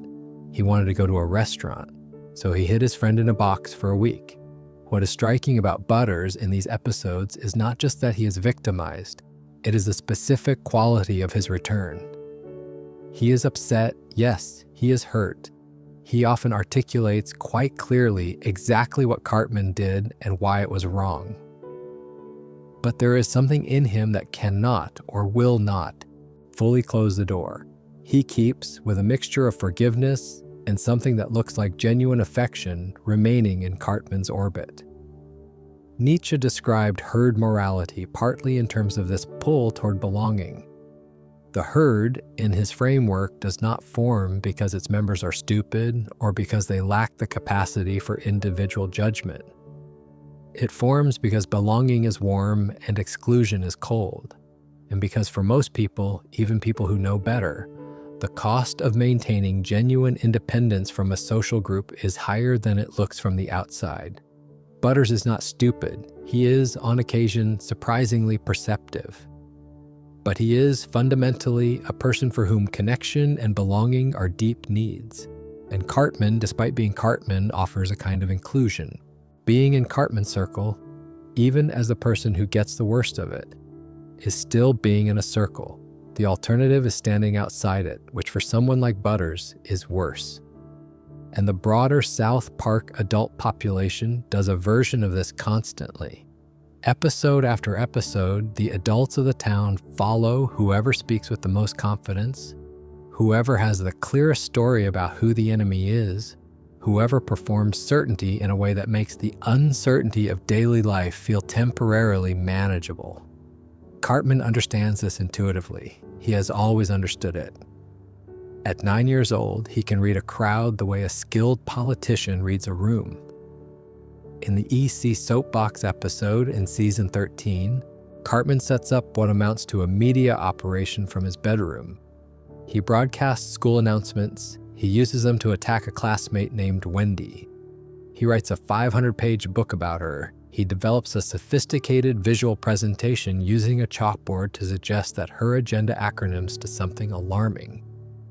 The methods are recognizably those of political media, and children follow along because someone is speaking confidently and pointing at a clear target. Nietzsche called this the great danger of the last man society, a population organized around comfort, and the avoidance of friction is a population that can be moved by whoever speaks most confidently. The herd does not need to be convinced, it needs to be given a direction and a sufficient amount of certainty about that direction. Cartman doesn't have to be right, he just has to sound like he already knows. There is one more thing worth noting about the Butters-Cartman dynamic before we move on, because it illustrates something about how herd membership works that I find genuinely interesting to sit with. Butters, across the show's run, is not passive. He has his own moral framework, his own views, his own genuine relationships that exist entirely outside of Cartman's sphere of influence. The episodes that focus on Butters specifically, and there are many good ones, show a character with real inner life, real stakes, real experiences that have nothing to do with Cartman. He is not simply a prop in Cartman's story, and yet, when Cartman calls, he tends to answer, even knowing what answering usually costs. There is a small scene in Season 7's Casa Bonita, the episode where Cartman hides Butters in a survival bunker for a week to take his spot at a birthday party, that I keep returning to. After Butters is found, after the whole truth comes out, after Cartman has been exposed and is being led away, Butters watches him go with an expression that is complicated in a way that is hard to name precisely. He is upset. He is justifiably quite angry. But there is something else in it, something that the show doesn't editorialize about and doesn't explain. I think what it is a kind of resigned recognition. Butters knows what Cartman is. He has always known to a degree. But knowing what someone is doesn't automatically produce the ability to close the door on them, especially when the alternative is the particular loneliness that Butters, who is not the most socially successful kid in South Park, already navigates. The cost-benefit calculus of belonging, even to a dysfunctional group, is rarely as straightforward as it looks from the outside. Nietzsche would have recognized this, not with contempt, That is the crucial thing about his analysis of the herd that tends to get lost. He was not contemptuous of the last man or of herd behavior as a failure of individual moral courage. He was, if anything, sad about it. He understood that the pull toward belonging is one of the most powerful forces in human social life, and that resisting it in favor of genuine individual development is extraordinarily difficult and extraordinarily lonely. The people who choose the herd are not choosing badly because they are bad. They are choosing the warmth because the cold is real. It's just that the warmth, in Cartman's case, comes at a fairly significant price. I want to zoom out for a moment from Butters specifically, because the herd dynamic in South Park is not limited to the children. The adults of the town are, if anything, even clearer examples of Nietzsche's last man in action, and their relationship with Cartman than with figures like Cartman tells us something important about how this works at a cultural level. Randy Marsh is the most developed adult character in the show, and he deserves a separate video entirely, which maybe we will do at some point. But for our purposes here, what is relevant about Randy is that he is a very intelligent person who is also, at any given moment, absolutely convinced that the current thing he is enthusiastic about is the most important thing in the world. He moves from obsession to obsession, Lord, Integrity Farms, various political positions, various dietary regimes, with the total commitment of someone who has found meaning each time just long enough for the meaning to feel real before it evaporates, and he needs to find the next one. This is a portrait of the last man in motion. Not static contentment, but the restless pursuit of contentment, one enthusiasm at a time, searching for a ceiling that keeps getting pulled away. Randy is not stupid. He is, like Cartman, smart in specific ways and blind in specific ways. And what he is blind to, most consistently, is the pattern of his own behavior. The way each new obsession replicates the structure of the last one without ever providing the stable thing it promises. And here's what connects Randy to the Cartman analysis. When Randy is in the grip of a new obsession, he is highly susceptible to whoever is speaking most confidently about that domain. He follows. He does not interrogate the authority of the person he is following. He just needs someone to have more certainty than he does, and he will organize himself around that certainty for as long as it lasts. This is exactly what Cartman provides for the people who follow him. Not wisdom, not genuine leadership. Certainty. The performance of knowing exactly what is happening and why, delivered with the specific confidence of someone who has never, in any observable context, doubted themselves. And in a town populated by last man figures looking for something to organize around, that performance fills a vacuum. Nietzsche was not wrong to be worried about this, a culture that produces last man figures as its primary citizen type, and that does not develop the tools to distinguish genuine authority from performed certainty, is a culture that will follow Cartman every time. Not because they are bad people, because the warmth is real and the alternative is cold. There is something in the Osimo episode that I want to return to briefly, because beyond the scheme itself, it contains a detail about Butters' vulnerability that is easy to miss. When Butters believes Osimo is a robot with no memory of being Cartman, he opens up in a way he almost never does in the show. He is funny. He is surprisingly self-aware. He talks about his hopes and his embarrassments and the specific texture of his inner life with a freedom that he rarely deploys around people he knows. What Butters finds easy to do with a robot, he finds difficult to do with people. Because with people, there is judgment. With people, the things he says can be used against him. And given that his primary social circle includes Cartman, they often are. The robot removes that risk. The robot is safe, and then the robot turns out to be Cartman.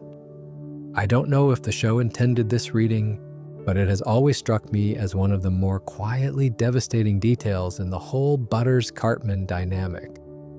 The one person Butters felt genuinely safe to be fully himself around was the person using the safety to extract material for future use.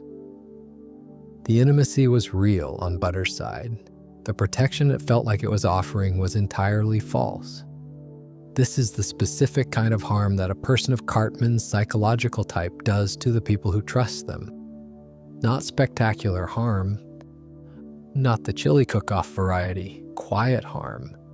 The gradual erosion of trust in the safety of genuine openness. The slow lesson that being fully yourself is dangerous and that the places that feel safest are the ones to be most careful about.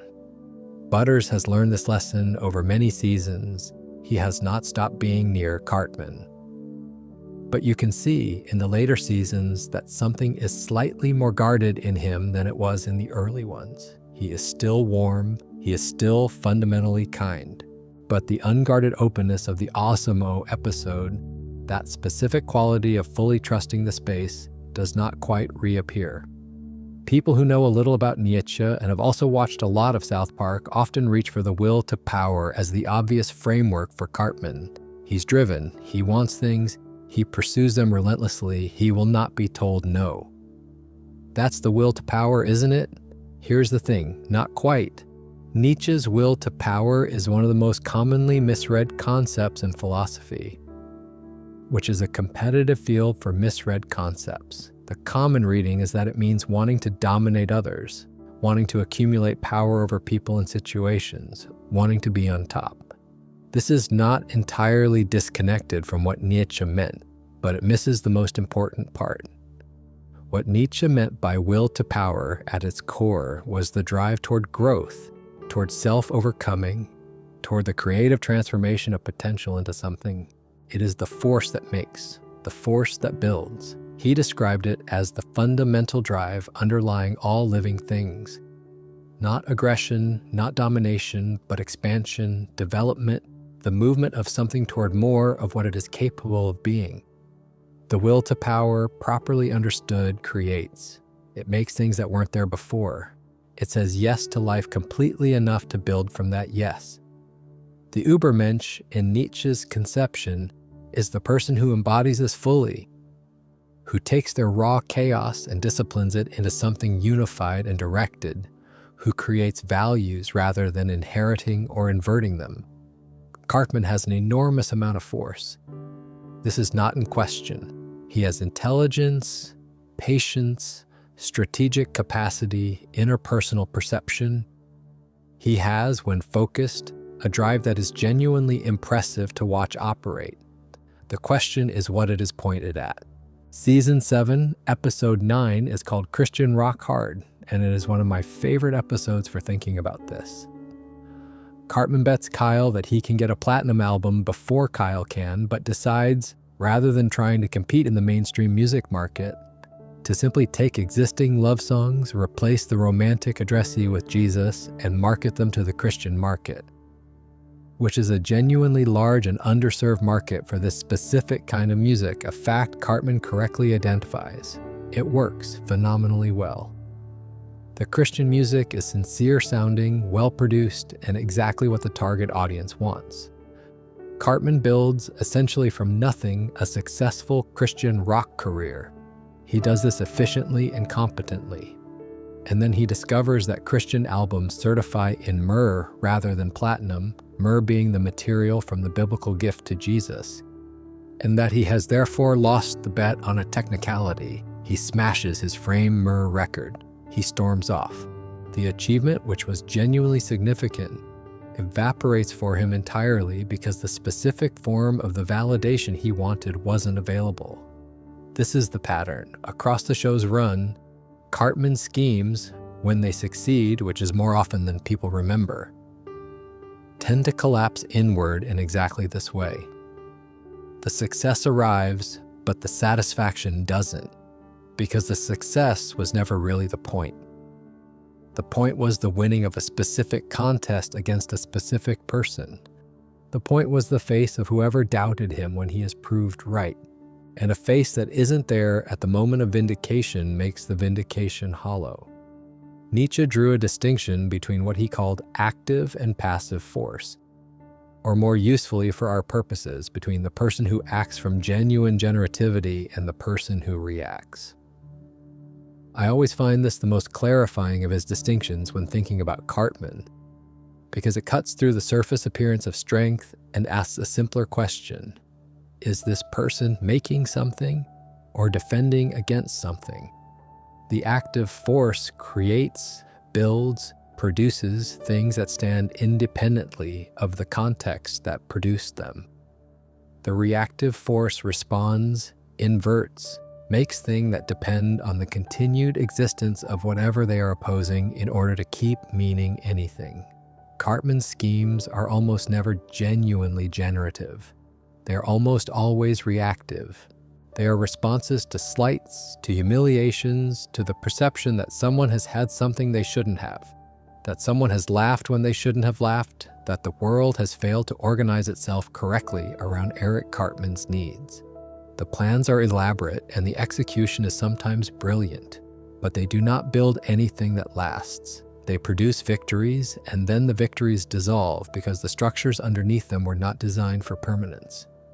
A genuine will to power, in Nietzsche's sense, would look very different. It would build things that existed independently of whether anyone was watching. It would create values that didn't require an enemy to remain meaningful. It would make something. Cartman almost never makes anything. He wins, and then he starts over. Let me add one more specific example here, because the pattern appears in a slightly different form in the season 14 episode, Cartman Gets an Anal Probe. No, I'm joking, that's season 1. Let me talk about medicinal fried chicken from season 14. In that episode, the town's KFC is replaced by a medical marijuana dispensary, and Randy and various other South Park adults are deeply invested in accessing marijuana legally. Cartman, horrified that his beloved KFC is gone, sets about building a black market fried chicken operation. He becomes essentially a drug dealer but for fried chicken. He runs the operation with genuine organizational skill, with a supplier relationship, with product distribution, with the whole structure of a mid-level criminal enterprise but for a fast food item. And the operation is genuinely impressive. It works. Cartman makes money. He provides a product people actually want. The mechanics of the scheme are sound. But watch what the episode is actually about for Cartman. It is not about the money. He had money. It is not about the fried chicken specifically, though he loves KFC with a sincerity that the show treats as one of his most genuine traits. It is about the specific loss of the thing he wanted when he wanted it, and the need to restore his access to it, and the problem of operating in a world that had arranged itself around something other than his preferences. The fried chicken scheme is, at its core, a restoration project. He is not building something new, he is restoring something he had. The creativity and the organizational intelligence are entirely in the service of returning the situation to a prior state where Eric Cartman had what Eric Cartman wanted. This is the reactive will at work. It is impressive, it is energetic. It produces visible results, but it is always fundamentally in reverse gear, always pointing backward at what was lost or disrupted rather than forward toward something that doesn't exist yet. Nietzsche's description of the Übermensch as someone who creates new values specifically means someone who can conceive of something that isn't there, that doesn't already exist, and move toward it. Not someone who restores what was disrupted, not someone who defeats whoever disrupted it. Someone who makes something genuinely new out of the specific circumstances they find themselves in. Cartman in the KFC episode and in most episodes cannot do this. Not because he lacks the raw capacity, he demonstrably has sufficient intelligence and drive. He cannot do it because creating something new requires letting go of the attachment to how things were before the wound. It requires building from the present forward rather than defending against the past. And letting go of the wound in Cartman's psychology would mean letting go of the entire structure that the wound has organized, which is everything. Let me put one more specific example alongside the KFC and Christian rock hard illustrations, because there is an episode in season 13 called Fish Sticks that we touched on in the Kyle section, but which I want to return to here from a slightly different angle, the will to power angle, when Cartman convinces himself that he wrote the fish sticks joke, when his memory rewrites itself to place him at the center of a creative act that he had essentially nothing to do with. What is happening in Nietzschean terms is a kind of inverted will to power. Rather than creating something and owning the creation, Cartman reverse engineers. He encounters something that already exists, something that is successful, something that is generating admiration, and he inserts himself retroactively into its origin. This is not creativity, it is the mimicry of creativity's social rewards without the actual process. It is taking the recognition that genuine creation would have produced and claiming it through reconstruction of the past rather than production in the present. And here's what makes this specifically interesting. Cartman is genuinely intelligent enough to create. Jimmy, who actually wrote the joke, is talented but not by any measure more capable than Cartman. There is no real reason in terms of raw creative capacity why Cartman couldn't have written something like the fish sticks joke himself. The intelligence is there, the timing is there, the comedic sensibility is there, but genuine creation requires being genuinely present to the moment, requires acting from the present forward rather than from the wound backward, requires an orientation toward what doesn't yet exist rather than toward what went wrong before. And Cartman cannot sustain that orientation. Every time he gets close to something genuinely new, the machinery pulls him back toward the more familiar project. The correction of past injuries, the restoration of disrupted advantage, the defeat of whoever most recently implied he was less than he believes himself to be. So instead of creating, he claims, instead of building forward, he reconstructs backward. Instead of making a dancing star, he stands next to someone else's and argues that it was his idea first. This is the will to power turned against itself. And it is, I think, the saddest thing about him.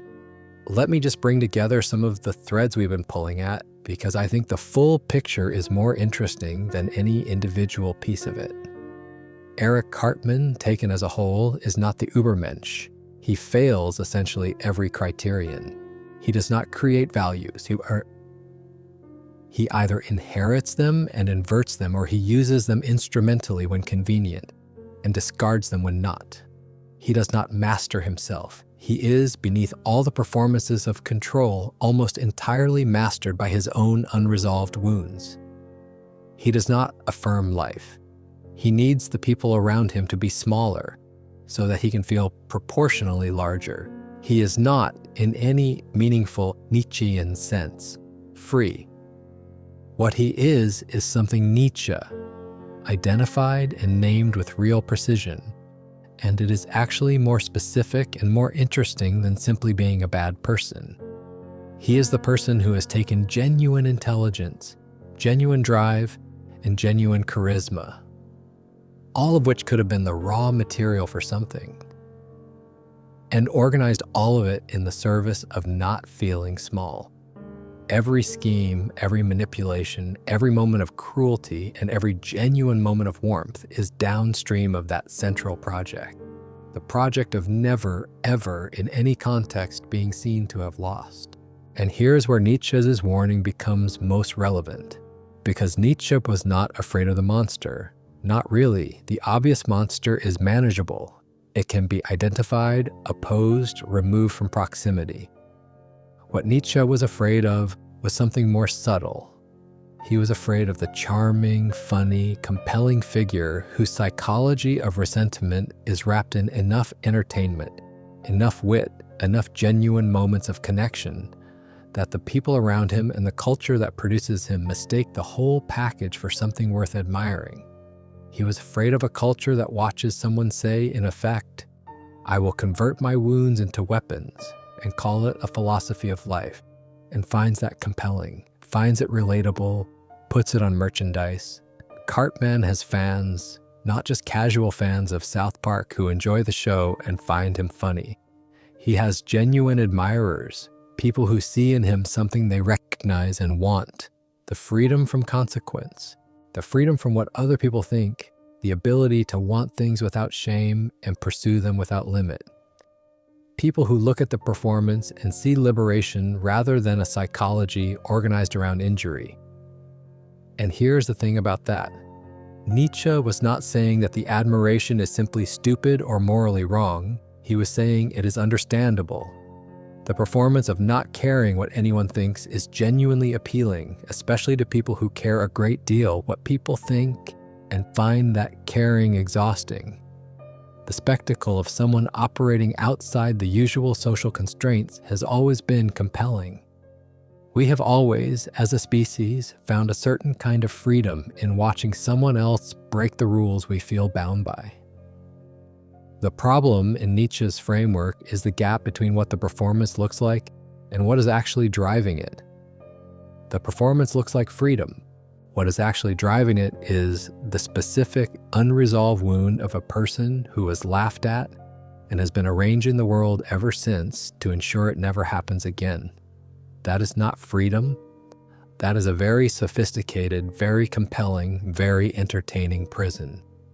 The show's decision to never give Cartman a real redemption arc is, I think, the most honest thing about it. Real redemption would require Cartman to look at the wound, to acknowledge it, to let the machinery of revenge wind down long enough to feel what is underneath it. And the show, across 27 seasons, has never been fully willing to put Cartman through that, and has never been fully able to.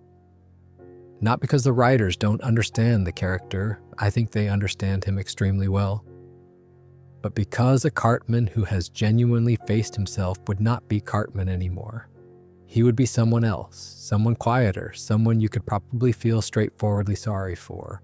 Nietzsche called this the eternal return of the same, not as a literal description of how time works, but as a test of how you are living. If your life were to repeat exactly as it has been, infinitely, without change, every choice, every scheme, every victory that dissolved, every moment of genuine warmth that got buried back under the performance.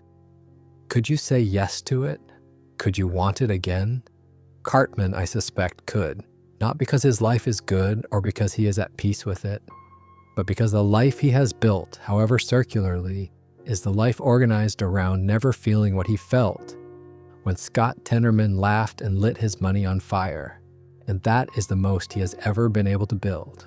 Nietzsche's real fear was not the villain.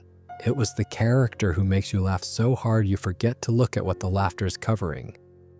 The one who is entertaining enough, charming enough, specific enough in his awfulness that a large audience spends nearly 30 years watching and quoting him and buying the merchandise, without quite registering that what is being performed over and over is a portrait of a person who was hurt and never recovered. That's Cartman, that's the whole thing. I want to sit with the audience question for a bit longer because I think it is the most interesting part of this particular analysis and the part that Nietzsche's framework helps with most directly. South Park has a complicated history with its own fandom. Trey Parker and Matt Stone are not, by any account, naive about what the show produces in its audience. They have spent all this time making a show that consistently satirizes the things people use as identity markers.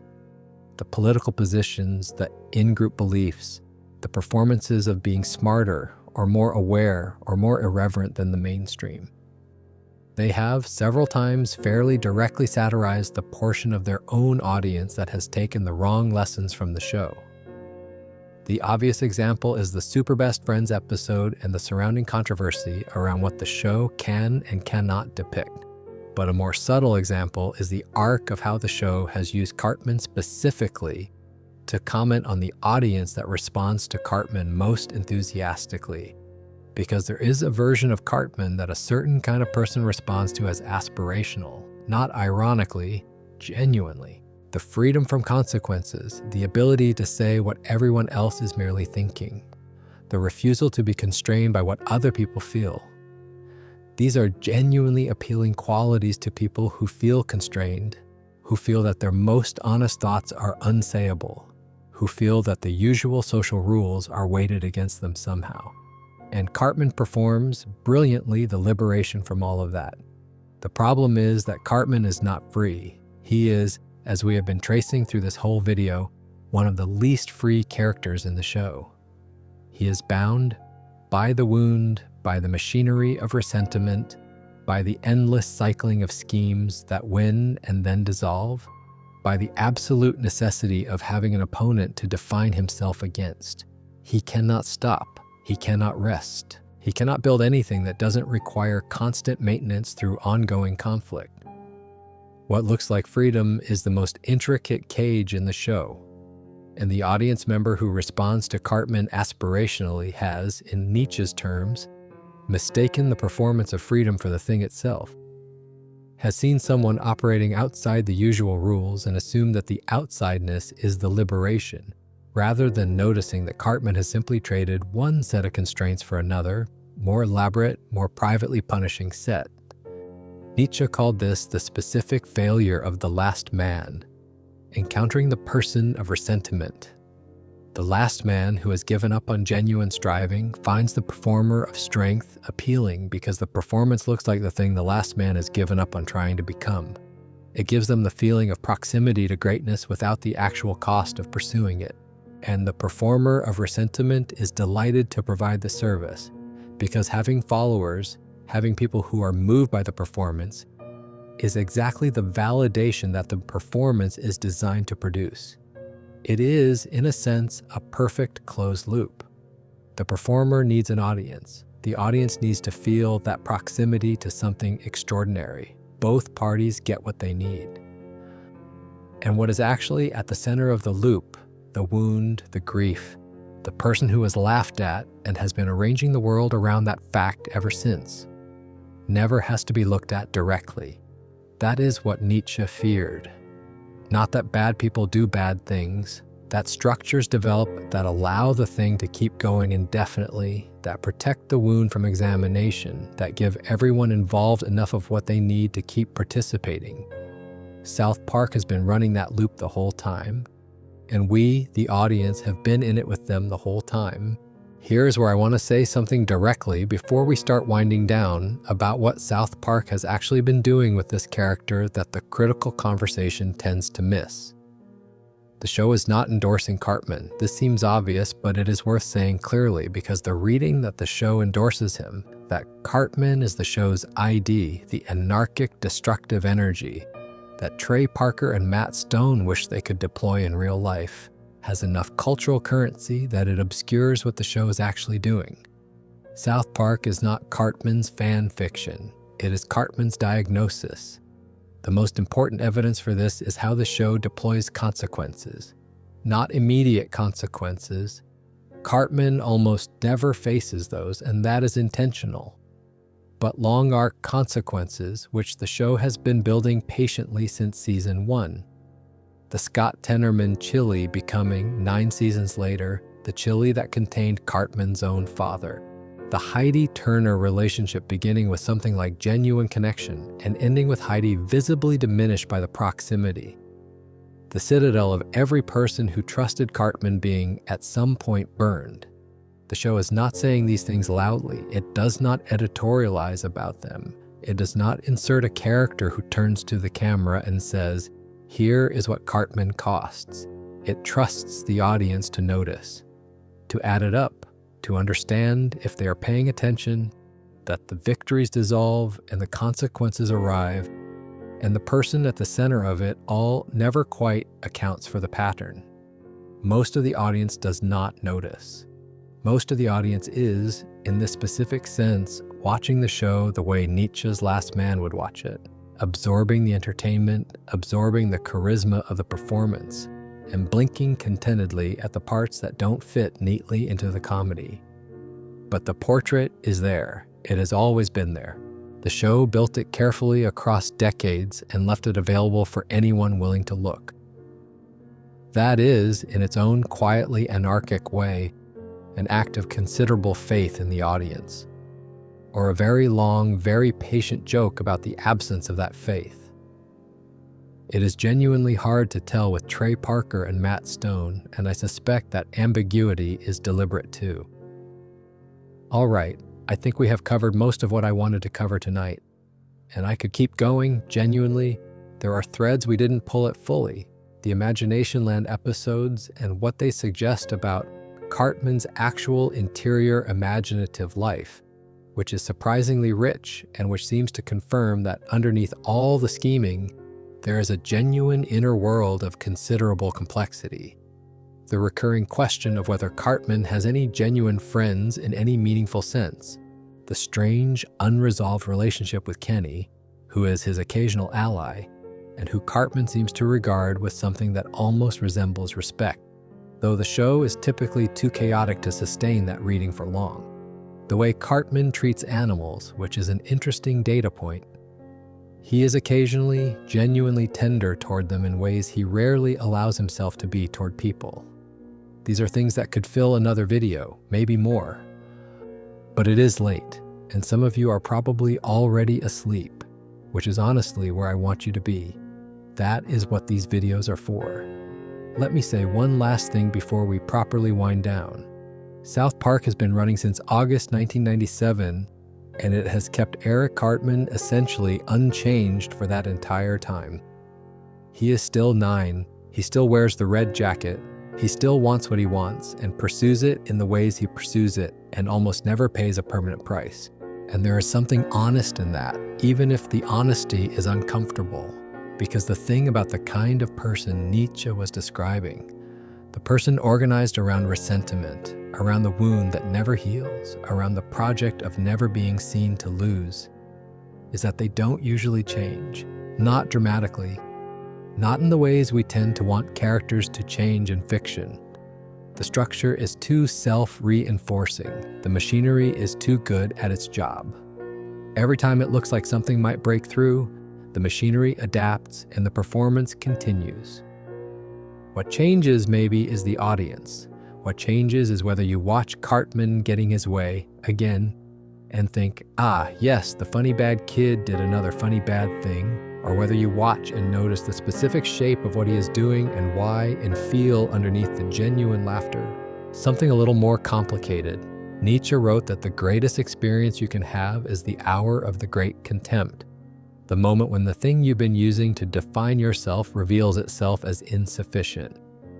When the identity you built starts to wobble, not because someone else showed you that it was wrong, but because you looked at it clearly yourself and saw it for what it was. I don't know if Cartman has ever had that hour. The show has never quite shown it to us, even in the episodes where it comes closest. Maybe that is the point. Actually, let me tell you why I think that might be the point. The show is not about Cartman changing. The show is about whether the audience does. Cartman is the same at the end of season 27 as he was at the end of season 1. But we are not. We have more information now. We have the father reveal and the Heidi arc and the TSST episode and the 200/201 payoff. We have the accumulated weight of all those seasons of the same character making the same choices in different contexts. The portrait is complete enough that anyone who wants to see it can see it. The question is whether we want to. Let me try to say what I think the show has ultimately been doing across all this time and however many more seasons are still coming. It has been building a case, not a legal case, not an argument with a thesis statement and supporting evidence. But the kind of case that accumulates over time through the specific weight of repeated observation. The kind of case where you don't know the conclusion until you have enough pieces to see the shape. The shape is this. Human beings are very good at organizing their worst impulses into structures that look like philosophy. Very good at converting wounds into worldviews.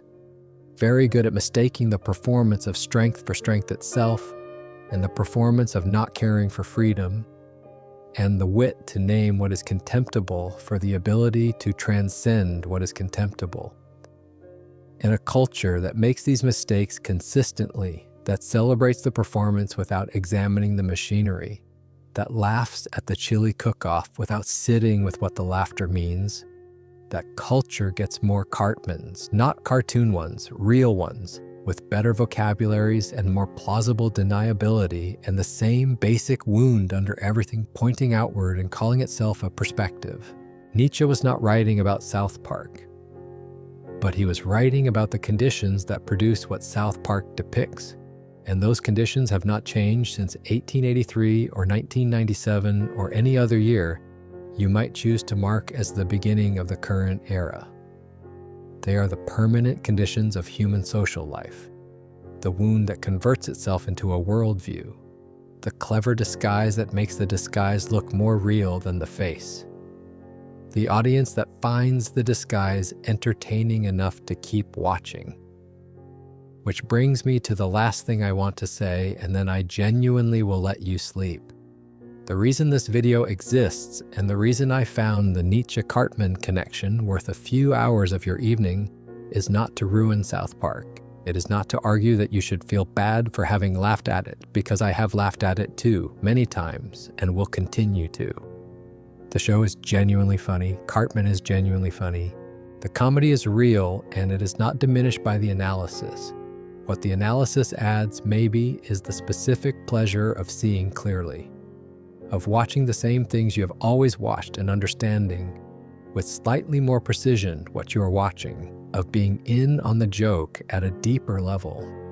Not just the surface joke, which is funny, but the underneath joke, which is funnier and darker and considerably more honest about the world. That is what I find in this show when I look at it this way. And that is what I wanted to share tonight. 4 boys at a bus stop, snow on the ground, another day in South Park. The 9-year-old in the red jacket is still there. He has not changed. He will not change. And the snow keeps falling, and the bus keeps coming, and the show keeps going, and somewhere in the gap between what he is and how loved he is for being it, the portrait keeps getting built. Think about what that image actually contains if you let yourself look at it. 4 children waiting. One of them is warm and generous and loses his temper and cares deeply about doing the right thing, even when nobody rewards him for it. One of them is quiet and empathetic and trying to make sense of the world without being consumed by it. One of them has been dying and coming back and being forgotten about quietly for 30 years. And one of them, the one in the red jacket, the one with the round cheeks and the voice that sounds permanently on the edge of a complaint, is already thinking about what he wants and how to get it and who is going to be in the way. The bus will come, the day will happen, the episode will end, and another will begin. And the portrait keeps getting built. All right, now I'm really done. Get some sleep. See you next time. Wait, one last thing genuinely. I know I said we were done.